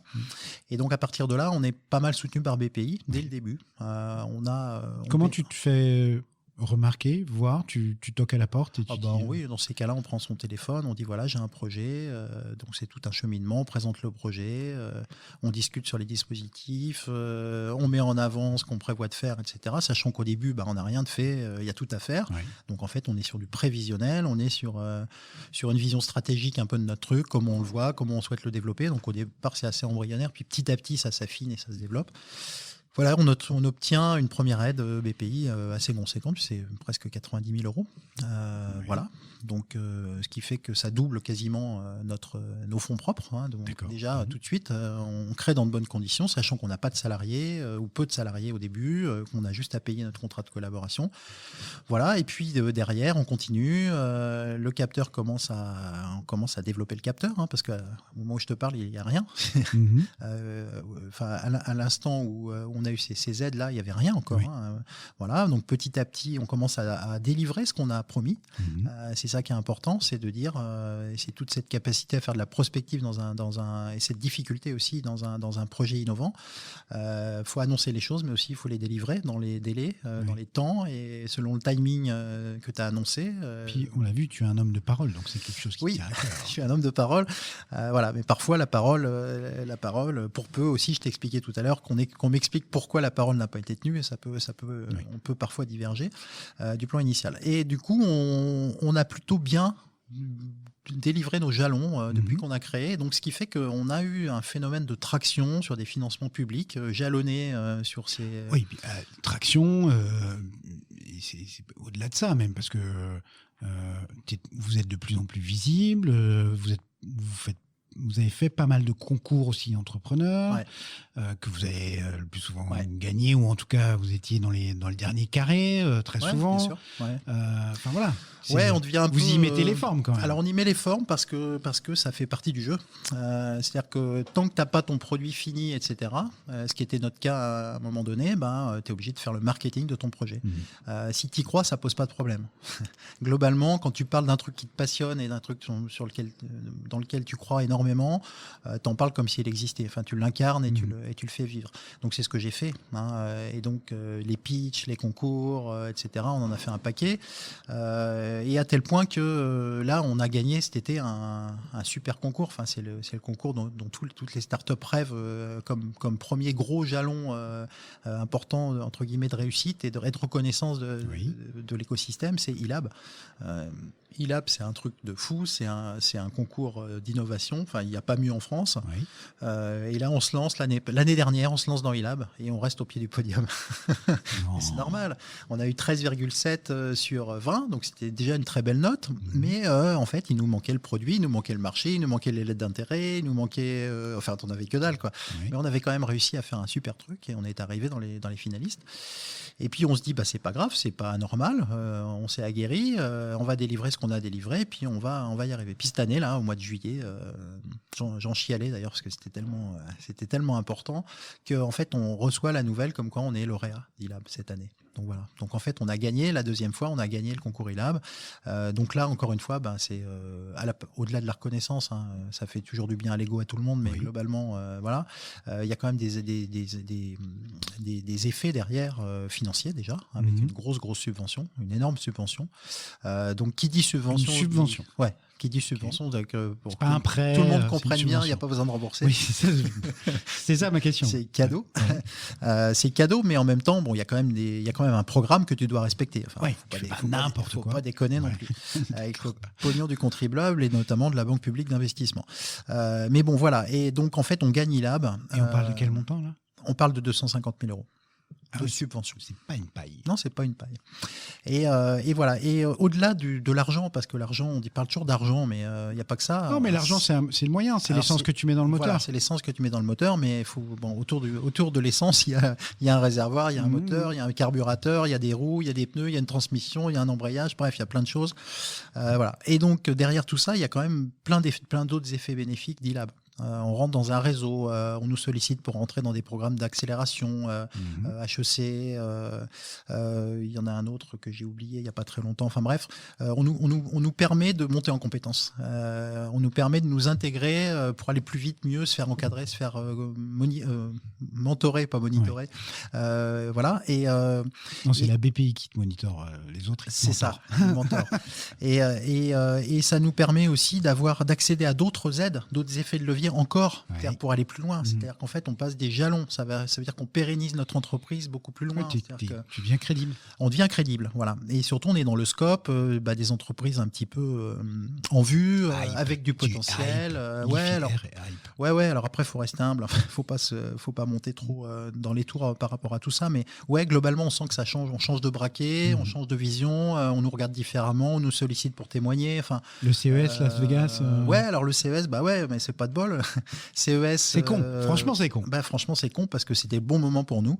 En fait, faut savoir qu'on a été sélectionné par Business France pour faire partie des 80 boîtes françaises accompagnées à Las Vegas. Ils nous emmenaient là-bas, quoi. Et donc ça aussi, c'était une bonne nouvelle. C'était dans l'été aussi. Et la bonne nouvelle, elle a duré 15 jours parce que 15 jours après, on nous disait c'est annulé, c'est reporté. Donc là, ça va se faire en version digitale, machin. C'est moins classe. C'est moins classe, c'est pas pareil. Mais bon, bref, tout ça pour dire que on a été plutôt collectivement très bon. Je ne veux pas me mettre ça sur mon dos à moi parce qu'en fait, moi tout seul, je suis pas grand-chose. On est une équipe.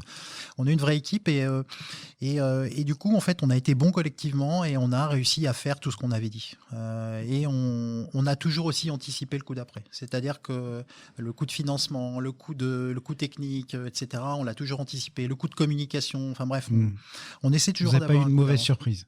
On n'a pas eu de mauvaise surprise. Et ça, alors là, je reviens. Y compris pour ceux qui investissent et ceux qui y croient, c'est hyper important. Ouais, c'est hyper important, à tel point que là, on est en train de lever des fonds. Là. On est actuellement sur une plateforme qui s'appelle SoWeFund, On est en train de lever des fonds et pour ne rien te cacher, c'est compliqué de lever des fonds en période de Covid. on démarre en fait la levée de fonds 2 jours après ou 10 jours après ces confinements.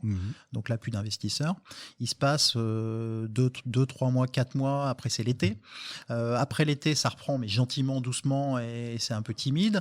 Là, on est en train de relancer. Ouais, et puis avec des investisseurs plus frileux. Plus frileux. Et là, on est en train de relancer. Là, tu vois, il y a quelques jours, on a refait notre dossier en fait, puisque on a bénéficié d'ILAB, puisque on peut bénéficier d'autres dispositifs BPI, etc. On va pas lever 500-600 000 euros comme prévu, c'est complètement con. On va pas se diluer bêtement, alors que par ailleurs, on peut lever moins et avoir des effets de levier non dilutifs. Voilà. Enfin, pour un spécialiste, je pense que tu comprends ce que je veux dire. Et donc, du coup, on est en train de changer notre truc. Sauf que je veux surtout que pour un mec qui dit non, mais moi j'y connais rien, t'es quand même vachement calé. Ouais, parce que c'est mon job et comme tu le disais tout à l'heure, il faut bien apprendre. Si tu veux pas passer pour surtout si tu veux comprendre déjà, et puis pas passer pour un con quand tu parles avec les gens. Et puis pas te faire avoir sur des levées de fonds, ça peut. Voilà. Et donc bref, hier on a bouclé le changement du dossier, de la physionomie du dossier, le montant de la levée de fonds. On a fait une mise à jour en disant tout ce qu'on avait fait, bref. Et puis là, bim, hier soir confinement. Bon. Ouais. Après, c'est la vie. Après, ta levée de fonds, c'est un peu un chat noir. Parce que ce que je remarque, c'est que tu lances ta levée de fonds, bim, on confine. Ouais. Donc, il y a peut-être une question à se poser. C'est pour ça qu'il faudrait la clôturer vite. Comme ça, en la clôturant vite, on arrêtera vite le confinement. Ouais, c'est clair. Donc, ça veut dire aujourd'hui, c'est toujours sur SoWeFund ? Oui, c'est toujours sur SoWeFund, okay. Oui, bien sûr. Donc, vous levez combien ? Alors, initialement, on devait lever 600 000. Ouais. Là, on a baissé. On va lever 150 000 euros, puisqu'on a besoin vachement moins, puisqu'on a eu 250 d'ILAB. On a un effet de levier avec des obligations convertibles BPI convertibles à 5-6 ans. D'ici là, on aura atteint nos objectifs et évidemment, on aura réussi. On pourra très bien rembourser BPI sans aucun problème. En tout cas, c'est pas dilutif. Et donc, voilà. Donc, on a besoin de moins d'argent, tout simplement. Alors, il y en a qui vont nous dire pourquoi vous ne levez pas pareil, machin, etc. Non, on fera un autre tour l'année prochaine pour d'autres objectifs, pour d'autres projets. Faut pas essayer de rafler tout ce qu'il y a à rafler parce qu'il faut rafler. Il faut juste faire ça intelligemment, step by step, toujours dans le timing. On a revu aussi notre chiffre d'affaires à la baisse pour l'année prochaine, tout simplement parce que on sait très bien que ce sera plus compliqué que prévu. Oui. Si on fait cette opération, on a un objectif qui est d'avoir un an et demi de visibilité. On a encore beaucoup de R&D, beaucoup de recherche à faire. On a pas mal de choses. On a de l'industrialisation à faire. Là aujourd'hui, on a des capteurs. On a plus de 30 capteurs qui tournent. Il faut qu'on les industrialise. Si on veut en balancer des milliers, il faut les normaliser. Il faut les fabriquer en grande quantité. Enfin bref, il y a plein de sujets. Vous êtes déjà arrivé à l'étape minimum viable product, c'est un truc. Ouais, on en est là aujourd'hui. Le MVP est à 80% fait. Ouais. Sur la partie capteur, à 80%. Sur la partie discrimination, science, etc., là, on n'en est pas là. On est à 50% à peu près. Ouais. Là, on est dans la compréhension, en fait, dans l'apprentissage des données collectées. L'idée, c'est de comprendre ce qui se passe dans l'air. Par contre, on a fait des bases de données en laboratoire de nos pollens. Donc, on sait à quoi ils ressemblent dans notre capteur, etc. Sauf que quand tu mets ça dehors, il peut passer plein de choses. Je t'expliquais tout à l'heure, il peut y avoir des pollens, ceux que tu connais, ceux que tu connais pas, des particules fines. Puis derrière, tu vas mettre de l'intelligence artificielle, du deep learning, tout ça. Il y a plein de choses qu'on est en train de mettre en œuvre. Et d'ailleurs, on est en train de passer un nouveau contrat de collaboration avec un nouveau laboratoire qui, lui, a plus des compétences sur les maths appliquées à l'environnement, etc. Donc, c'est l'IRISA et ERMA c'est en Bretagne, ça y est, j'ai perdu le nom, c'est pas grave, ça va me revenir. Et donc en fait, ces gens-là sont des spécialistes de ce type de traitement de données. Et donc là, du coup, on a recruté un deuxième thésard, un deuxième doctorant pour travailler sur ce sujet-là. Bref, voilà. Mais globalement, on est plutôt bien avancé sur nos prévisions. Et voilà. C'est quoi le bon investisseur? Le bon investisseur. Là, dans les 150 000 que vous cherchez encore. Là, en l'occurrence, c'est un peu tout le monde. En fait, SoWeFund, c'est une plateforme de crowdfunding. Donc, en fait, on a des investisseurs qui peuvent mettre 20, 30 000, 40 000 s'ils veulent, et on peut investir à partir de 100 euros. C'est-à-dire que globalement, c'est l'investissement pour tout le monde. Donc, le bon investisseur, J'ai pas de profil particulier à te donner aujourd'hui. Je pense que tout le monde qui vibre, qui sent le projet, qui y croit, qui pense que c'est une bonne idée, qui a envie de soutenir une entreprise innovante peut y aller. Je te dirais pas la même chose l'année prochaine ou l'année d'après quand on va lever 500 000, 1 million, etc. Où là, on va se poser la question de quel est le meilleur investisseur au-delà de l'argent. Ouais, tu vas peut-être chercher plus des investisseurs qui ont du sens, qui peuvent nous porter aussi sur des marchés, qui peuvent nous apporter des assets techniques, voilà. Alors que là, on est plutôt sur de la capitalisation de monsieur tout le monde, hein, voilà. Même s'il y a quelques BA qui vont rentrer aussi dans la boucle. Il y a des effets de levier à faire ça en gros, et si je mets 1000 ou 10 000 euros, derrière, il y a un vrai effet de levier. Il y a un effet de levier peut-être fiscal. Alors fiscalement, cette année, jusqu'au mois de décembre, on passe de 18 à 25%. Ça, c'est une mesure gouvernementale là, pour inciter justement les... Donc je peux défiscaliser 25% de mon investissement. Voilà, c'est cette année uniquement sur ce type d'investissement. Au lieu de 18%, c'est 25%. Après, c'est défiscalisable dans le cadre d'un PEA. C'est-à-dire que si tu investis, si tu as un PEA, plan d'épargne en action, tu peux investir avec ton PEA pour peu que tu gardes ton PEA pendant 5 ans, etc. Oui. Le jour où ça sort, t'es pas imposé sur les plus-values. Donc voilà. Et à part ça, c'est tout. Après, c'est un investissement qui reste à risque, hein, évidemment. C'est probablement ce qui est le plus risqué. Mais si ça marche, et ça va marcher, c'est probablement ce qui peut rapporter le plus, parce que tu peux avoir des effets de levier de 10, 20, 30, 40, 50. Enfin, je veux dire, ça peut monter très vite, très haut, très fort. Sur un sujet comme ça, si on va bien jusqu'au bout... Vous êtes sur un sujet qui est global. Ouais, c'est un sujet global. Et c'est un sujet qui, au-delà des pollens, on va pouvoir traiter d'autres choses que les pollens. C'est-à-dire que là, à partir du moment où tu vois des particules dans l'air, t'imagines qu'il n'y a pas que du pollen et qu'on peut aller sur d'autres sujets. Alors aujourd'hui, on n'en parle pas parce que le vrai sujet pour nous, c'est le pollen, parce que ça fait partie de l'ADN et de l'histoire. Il ne faut pas trop diluer le message. Il ne faut pas diluer, et puis surtout, faut rester, comme diraient certains que je connais, focus. Focus sur le sujet, et notre sujet, c'est le pollen. Mais ça n'empêche pas de regarder ce qui se passe sur d'autres particules, quitte à derrière développer une branche sur un autre sujet, ou alors développer une filiale, ou alors développer une nouvelle boîte, peu importe, mais l'idée, c'est de pouvoir avoir aussi d'autres visions sur le potentiel de cette innovation qui est assez énorme. Et on travaille d'ailleurs avec le CNRS sur ces sujets-là en ce moment, sur d'autres sujets.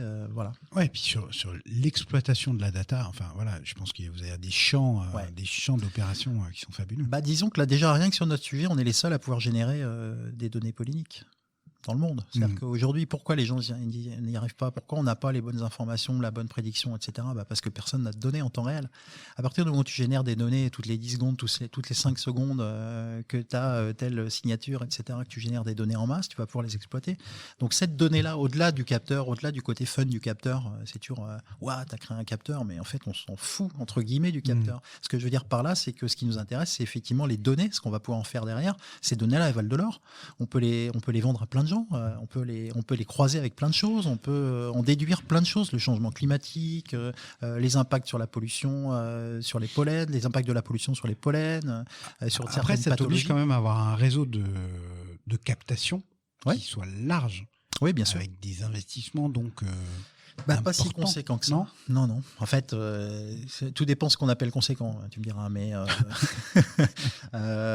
pour équiper la France entière, si on équipe tous les EPCI de France, EPCI, établissement public de coopération intercommunale. Donc, pour faire simple, les intercommunalités, métropole incluse, c'est environ 20 millions d'euros. D'accord. Donc ça paraît beaucoup. Mais à l'échelle d'un pays, c'est pas tant que ça. À partir de là, tu mets 10 capteurs par EPCI. Alors, sachant qu'il y en aura 20 dans certaines et puis 5 dans d'autres. Voilà, ton réseau, il est fait. Et à partir de là, tu peux générer des données, de la prédiction pollinique, de l'information pollinique. C'est pas si important que ça, eu égard à ce que ça génère en termes de coûts. Voilà. Alors tu me diras, c'est pas toujours les mêmes qui financent les mêmes choses, et voilà. Et globalement, ça coûte pas très cher d'équiper un territoire. C'est 2 000 € notre capteur. Un capteur, c'est 2 000 €. Alors pour un particulier, c'est beaucoup. Pour une collectivité, il en prend 10, ça fait 20 000.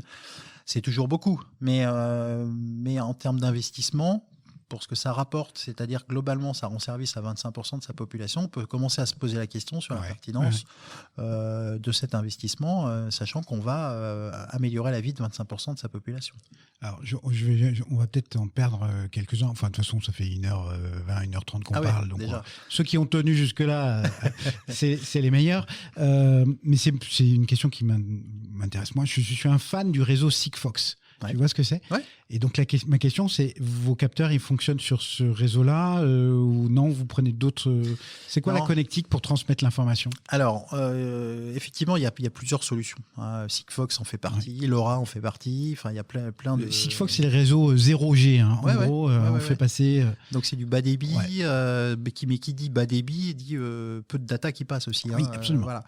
Et nous, on a besoin de beaucoup de data. C'est-à-dire qu'en fait, on envoie des datas de façon assez conséquente et on ne peut pas utiliser ce type de réseau parce que on a besoin d'une bande passante supérieure à ce que ça nous propose. Donc, c'est aussi simple que ça. Moi, j'aurais adoré utiliser ce type de choses pour...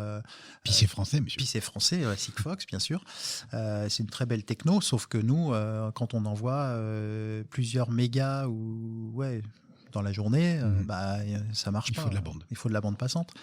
Donc, on utilise de la 4G, de la 4G classique, 4G data. On fait bosser là-dessus, on travaille avec une start-up qui s'appelle Matuma. Je ne sais pas si tu connais, c'est une super belle boîte. Ils ont fait un système tout bête, mais ça paraît tellement simple dans l'esprit. En fait, ils te fournissent des cartes, des SIM, avec tout est infogéré. Donc, tu as une interface, tu gères tes cartes SIM, tu sais où elles sont, tu sais si elles sont actives, tu sais combien elles ont consommé. Enfin, tu as une belle interface, etc. Et derrière, tu gères tout ton parc. Et ils te vendent des forfaits sur un parc de 20 cartes SIM 4G. Ils te disent, vous avez 20 mégas par SIM multiplié par le nombre, bref. Et ça se reporte les unes avec les autres. En fait, ils te vendent une consommation globalisée. Et c'est super pratique parce que tu peux activer, désactiver, commander en ligne, etc. Et elles sont multi-opérateurs. Donc, tu poses ta carte 4G partout, n'importe où, dans le monde. Et tu as toujours de la connexion. Et ça, c'est quand même pas que déconnant. Matuma. Matuma. Voilà, très jolie boîte dans la région de Marseille. C'est une jeune boîte, mais qui cartonne bien. Bref, on utilise la 4G pour revenir au sujet. Et on s'aperçoit que le réseau 4G n'est pas uniforme en France. On a eu quelques emmerdes de connexion, de perte de connexion. Mais bon, malgré tout, ça reste le moyen pour envoyer des données plus ou moins massives vers nos serveurs. La levée de fonds, elle est faite pour financer le Next Step, qui est déjà bien avancé. Puisque là, vous finalisez en gros les protos et vous commencez à les déployer, c'est ça ? Les protos sont déployés. Sont finalisés. En tant que proto, ils sont finalisés, ils fonctionnent, ils sont dans la nature là aujourd'hui. Moi, j'ai une petite appli de monitoring où je vois mes capteurs, je vois ils sont verts, je vois ils sont rouges, ça dépend. Donc là, ils fonctionnent, ils sont sur le terrain, ils mesurent. On peut s'arrêter 2 secondes, c'est un petit kiff quand même. Après plusieurs quasiment plusieurs années même. La première fois où tu as les données qui arrivent. Ouais, c'est top, c'est chouette. Bien sûr, c'est un kiff, mais après, il y a le surkiff, c'est que ça marche tout le temps. Au début. Ça, c'est un autre débat, monsieur. Non, mais il faut être exigeant. Globalement, c'est un vrai kiff quand tu vois ton truc. Se satisfaire des victoires aussi. Mais je me satisfais des victoires, ça c'était vraiment une belle victoire. Mais ça nous a permis aussi, quand un capteur se débranche, d'analyser pourquoi il se débranche, et c'était aussi l'objectif de l'expérimentation. Là, depuis 1 mois et demi, on a stabilisé complètement nos capteurs. Il n'y en a plus un qui décroche. De temps en temps, il y a un petit problème de déconnexion 4G, mais ça revient. Enfin bref, ils tournent. Là, on est en train de les faire tourner sous la flotte, sous le soleil. Avec l'hiver qui arrive. On est en train de les éprouver. Là, on est en train de vraiment, on les a intégrés. On a créé des boîtes, on a créé des ouïes, on a fait de l'impression 3D, on a fait des trucs de dingue. Et là, on est en pleine phase d'expérimentation. Donc là, en fait, c'est fait. L'expérimentation et les protos sont fonctionnels. Là, on est en train de passer à la phase suivante. C'est-à-dire que à l'intérieur de ce capteur, dans cette boîte, il y a plein de choses. Et dans ces plein de choses, il y a plein de choses qu'on peut intégrer, qu'on peut optimiser et qu'on peut industrialiser justement pour aller gagner du temps et de la performance à la fois de l'électronique et du fonctionnement du capteur, mais gagner du temps au montage aussi. Aujourd'hui, on a plein de pièces disparates. On a pris sur étagère certains. Alors, le capteur, on l'a créé de toutes pièces, les cartes électroniques, la chambre optique, etc. Mais derrière, il y a plein de choses qui sont sur étagère. On a du Raspberry, on a de l'Arduino, on a des choses comme ça qui sont bien connues, qu'on utilise, qu'on programme et qu'on fait tourner, qui fonctionne très très bien, mais en version industrielle, c'est juste pas possible. Il va falloir qu'on intègre ça sur nos propres cartes. On va faire une carte mère, donc on travaille sur ces sujets-là. On est en train de faire des ajustements de paramètres pour pouvoir être plus fin, plus précis, mesurer d'autres choses. J'en parlais tout à l'heure. Voilà, donc en fait, on est parti sur de l'industrialisation du capteur. Un peu comme pour la Freebox, prévoir des trucs dedans 3 ans, dedans 4 ans. Oui, alors on a, effectivement, il y a des anticipations à faire aussi, ou en tout cas la possibilité d'aller rajouter ou brancher des choses qui seront opérationnelles d'ici quelques temps. Voilà, donc c'est là la phase où on en est aujourd'hui. Et si on lève des fonds, c'est fait pour ça, c'est justement pour l'industrialisation. Sans industrialisation, on va pas sur le marché. C'est tout con, hein. On va rester.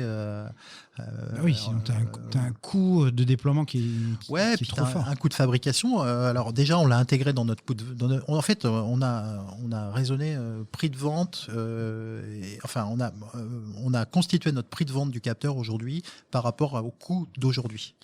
Ça veut dire qu'on a des belles marges de progression en termes de marge brute sur nos capteurs.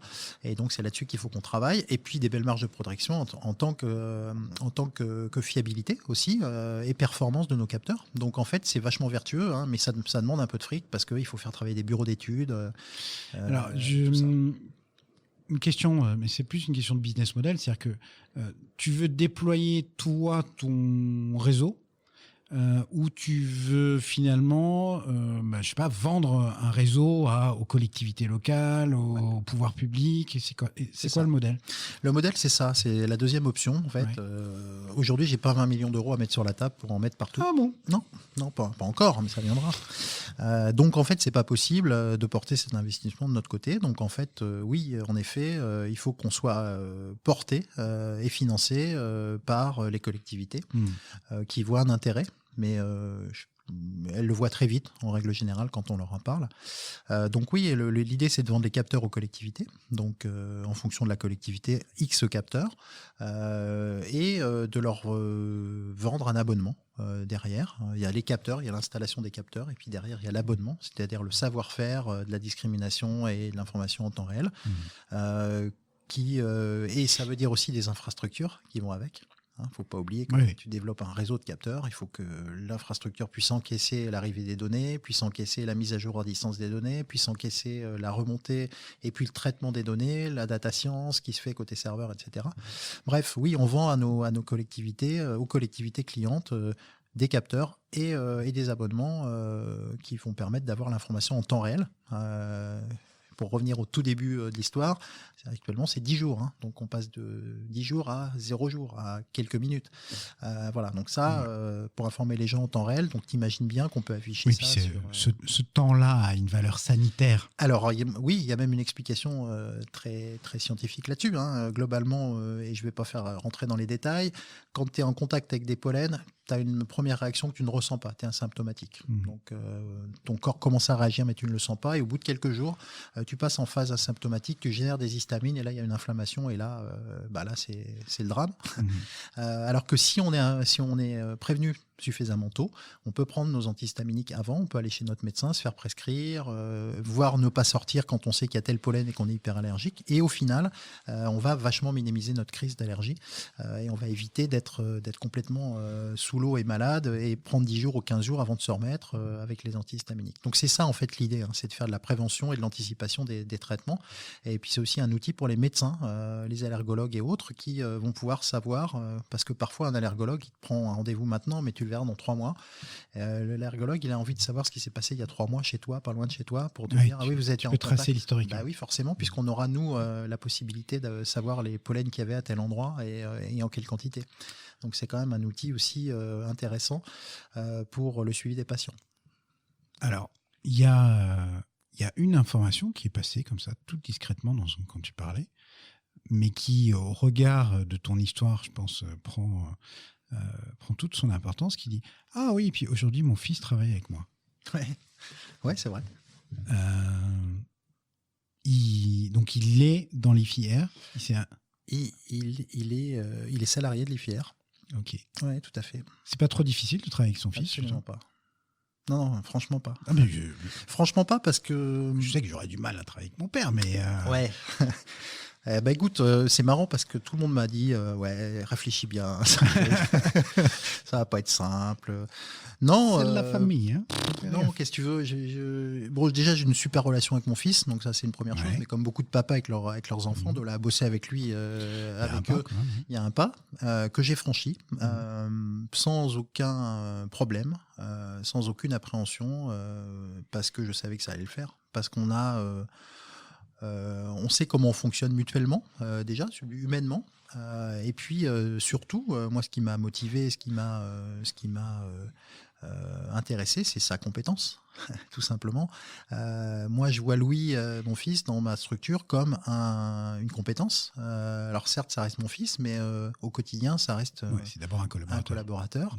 Et c'est comme ça que ça se passe, et ça se passe bien. Alors du coup, on a des relations qui sont un peu plus fluides parce qu'on se connaît bien, etc. Puis on sait quelles sont nos limites, mais globalement, ça pose aucun problème. Et j'essaie de faire aussi en sorte qu'il n'y ait pas de différence entre lui et les autres. Oui. Ça, c'est très important, et donc j'en fais pas, y compris pour les congés ou les trucs comme ça. Il a commencé en juin, là. C'est ma femme qui me dit ouais, mais tu pourrais pas lui donner une journée? Non. Ça commence à négocier. Non, c'est maman. C'est maman. Je dis non, non, c'est pas possible. Tu vois, c'est voilà, et je le fais naturellement. C'est pas voilà. Donc ça pose pas de problème de bosser avec mon fils. Bien au contraire, en fait, on se comprend vite, bien, comme on sait comment on fonctionne. Il a les bons réflexes, les bonnes compétences. C'est génial, c'est super bien. Puis ça a un intérêt. Quand ça se passe bien, ça a un intérêt. C'est que on peut s'engueuler, mais on sait qu'on s'aime quand même. Ouais, c'est ça. Mais c'est con, hein. Mais voilà. Parce que la vérité est ailleurs. Ouais, voilà. La vérité est ailleurs. Bon, on s'engueule pas déjà pour l'instant. Ouais, c'est pas mal. Mais ça pourrait venir. Mais voilà, ouais. En fait, c'est un chouette truc en fait de pouvoir bosser avec lui. Moi, ça me fait plaisir, quoi. Ça me rappelle. Puis l'histoire. N'oublions pas quand même que ce que je disais tout à l'heure, c'est la vérité. La vérité, c'est que mon fils est allergique et que si j'ai créé l'IFI, c'est un peu c'est aussi à cause ou grâce à lui. Ouais. Et quelque part faire partie de cette aventure. Donc du coup, il est d'autant plus motivé parce qu'en fait, ça lui parle vraiment. Enfin, les allergies au pollen lui parlent vraiment. Et donc, il y a une petite histoire familiale là-dedans qui vient surajouter de la motivation, de l'envie. Je le sens super motivé, je le sens y croire. Enfin, c'est chouette, c'est super. Alors, on va arriver au bout. J'ai encore 3 milliards de questions. Je me suis fait une liste, etc. Mais là, sinon, ça va être trop long. On va y passer la journée. Donc, je voulais te remercier vraiment du temps que tu as pris. On a une vision maintenant, en tout cas, moi, j'ai une vision plutôt claire de ce qu'est l'IFIR. Où est-ce que vous en êtes? Voilà, ça donne envie de vous suivre, et pour tous ceux qui ont un peu d'argent de côté, c'est le moment de défiscaliser avant la fin de l'année. Profitez-en. Je mettrai les liens dans la description vers le fundraising, le crowdfunding sur So We Fund. Alors, j'avais tendance à dire, c'est un grand classique de ce podcast, la colle, mais on est dans les premiers épisodes, donc ça n'est pas encore une tradition, mais je t'ai soumis quelques questions d'un questionnaire inspiré de celui de Bernard Pivot, celui qui faisait à la fin l'apostrophe, juste pour clore et j'espère sur des sourires. Quelques questions. Alors, Jérôme, quel est ton mot préféré?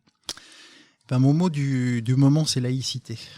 Ouh là là, ça va chercher. Un vrai sujet. Oui, ouais.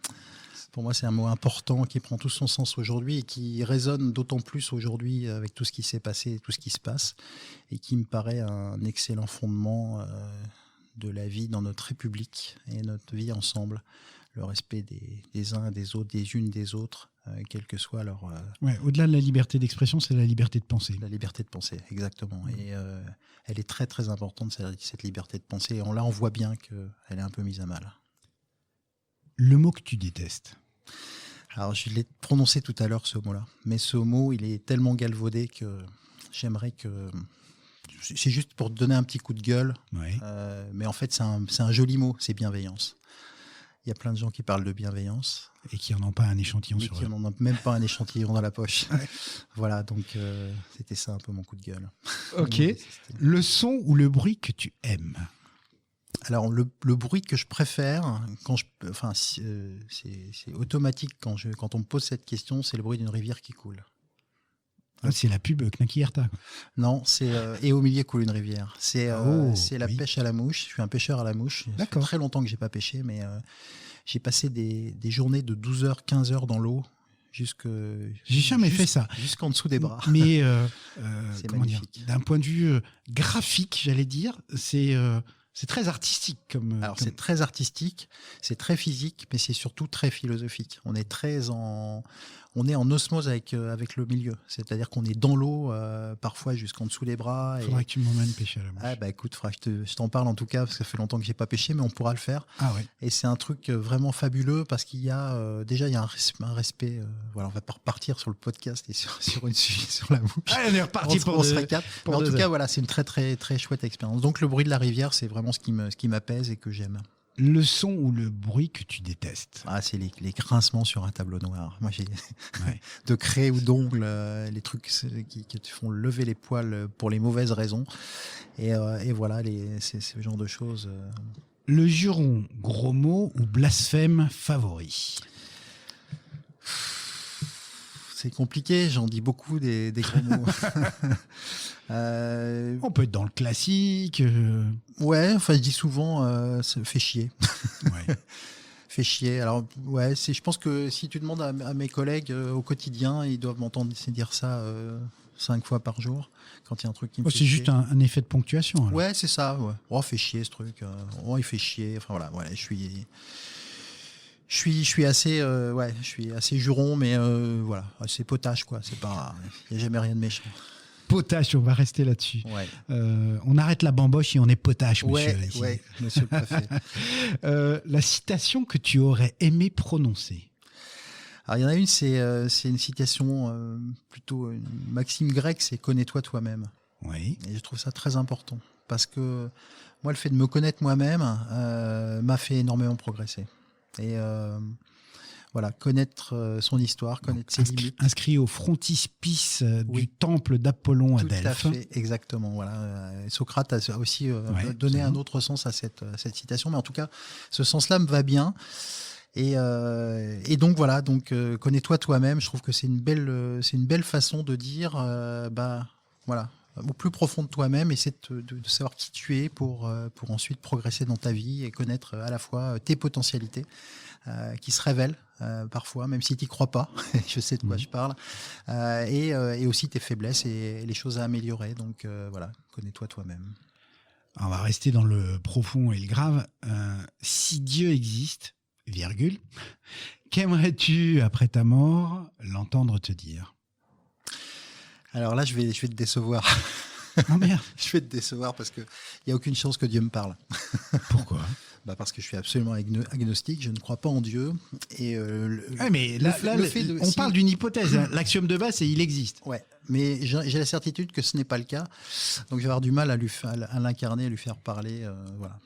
Donc pour moi, le Dieu est une invention de l'homme.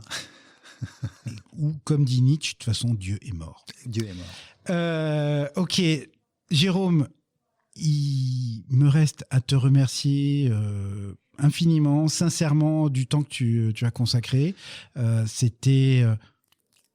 T'en étais pas persuadé, moi du contraire, j'ai appris des trucs et c'est exactement l'objectif de ce podcast pour moi. Apprendre des choses, découvrir des parcours.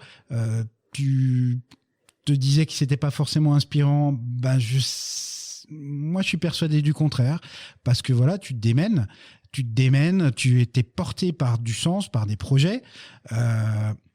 Et alors advienne le meilleur, et c'est tout ce que je te souhaite.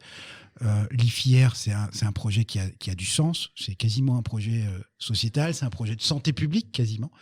Donc voilà, rien que ça, c'est intéressant de s'y pencher.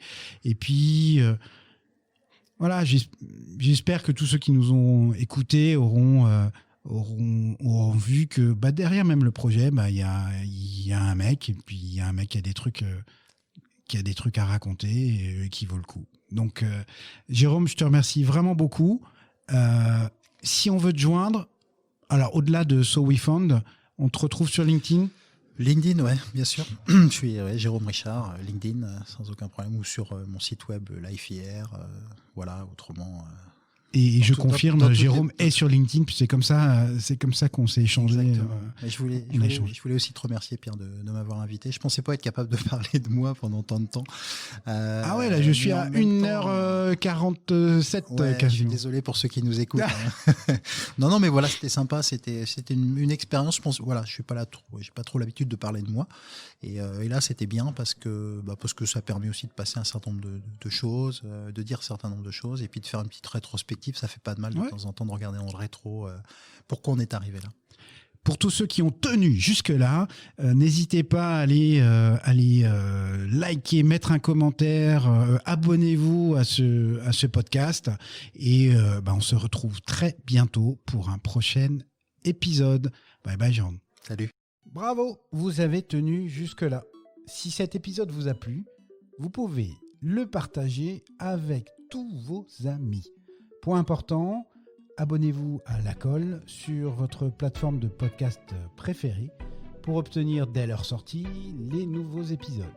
Mais aussi et surtout, laissez-moi un commentaire pour me dire ce qui vous a plu, ce qui vous a déplu, les trucs à améliorer et, je l'espère, vos encouragements. On se retrouve très vite pour un prochain épisode de La Colle.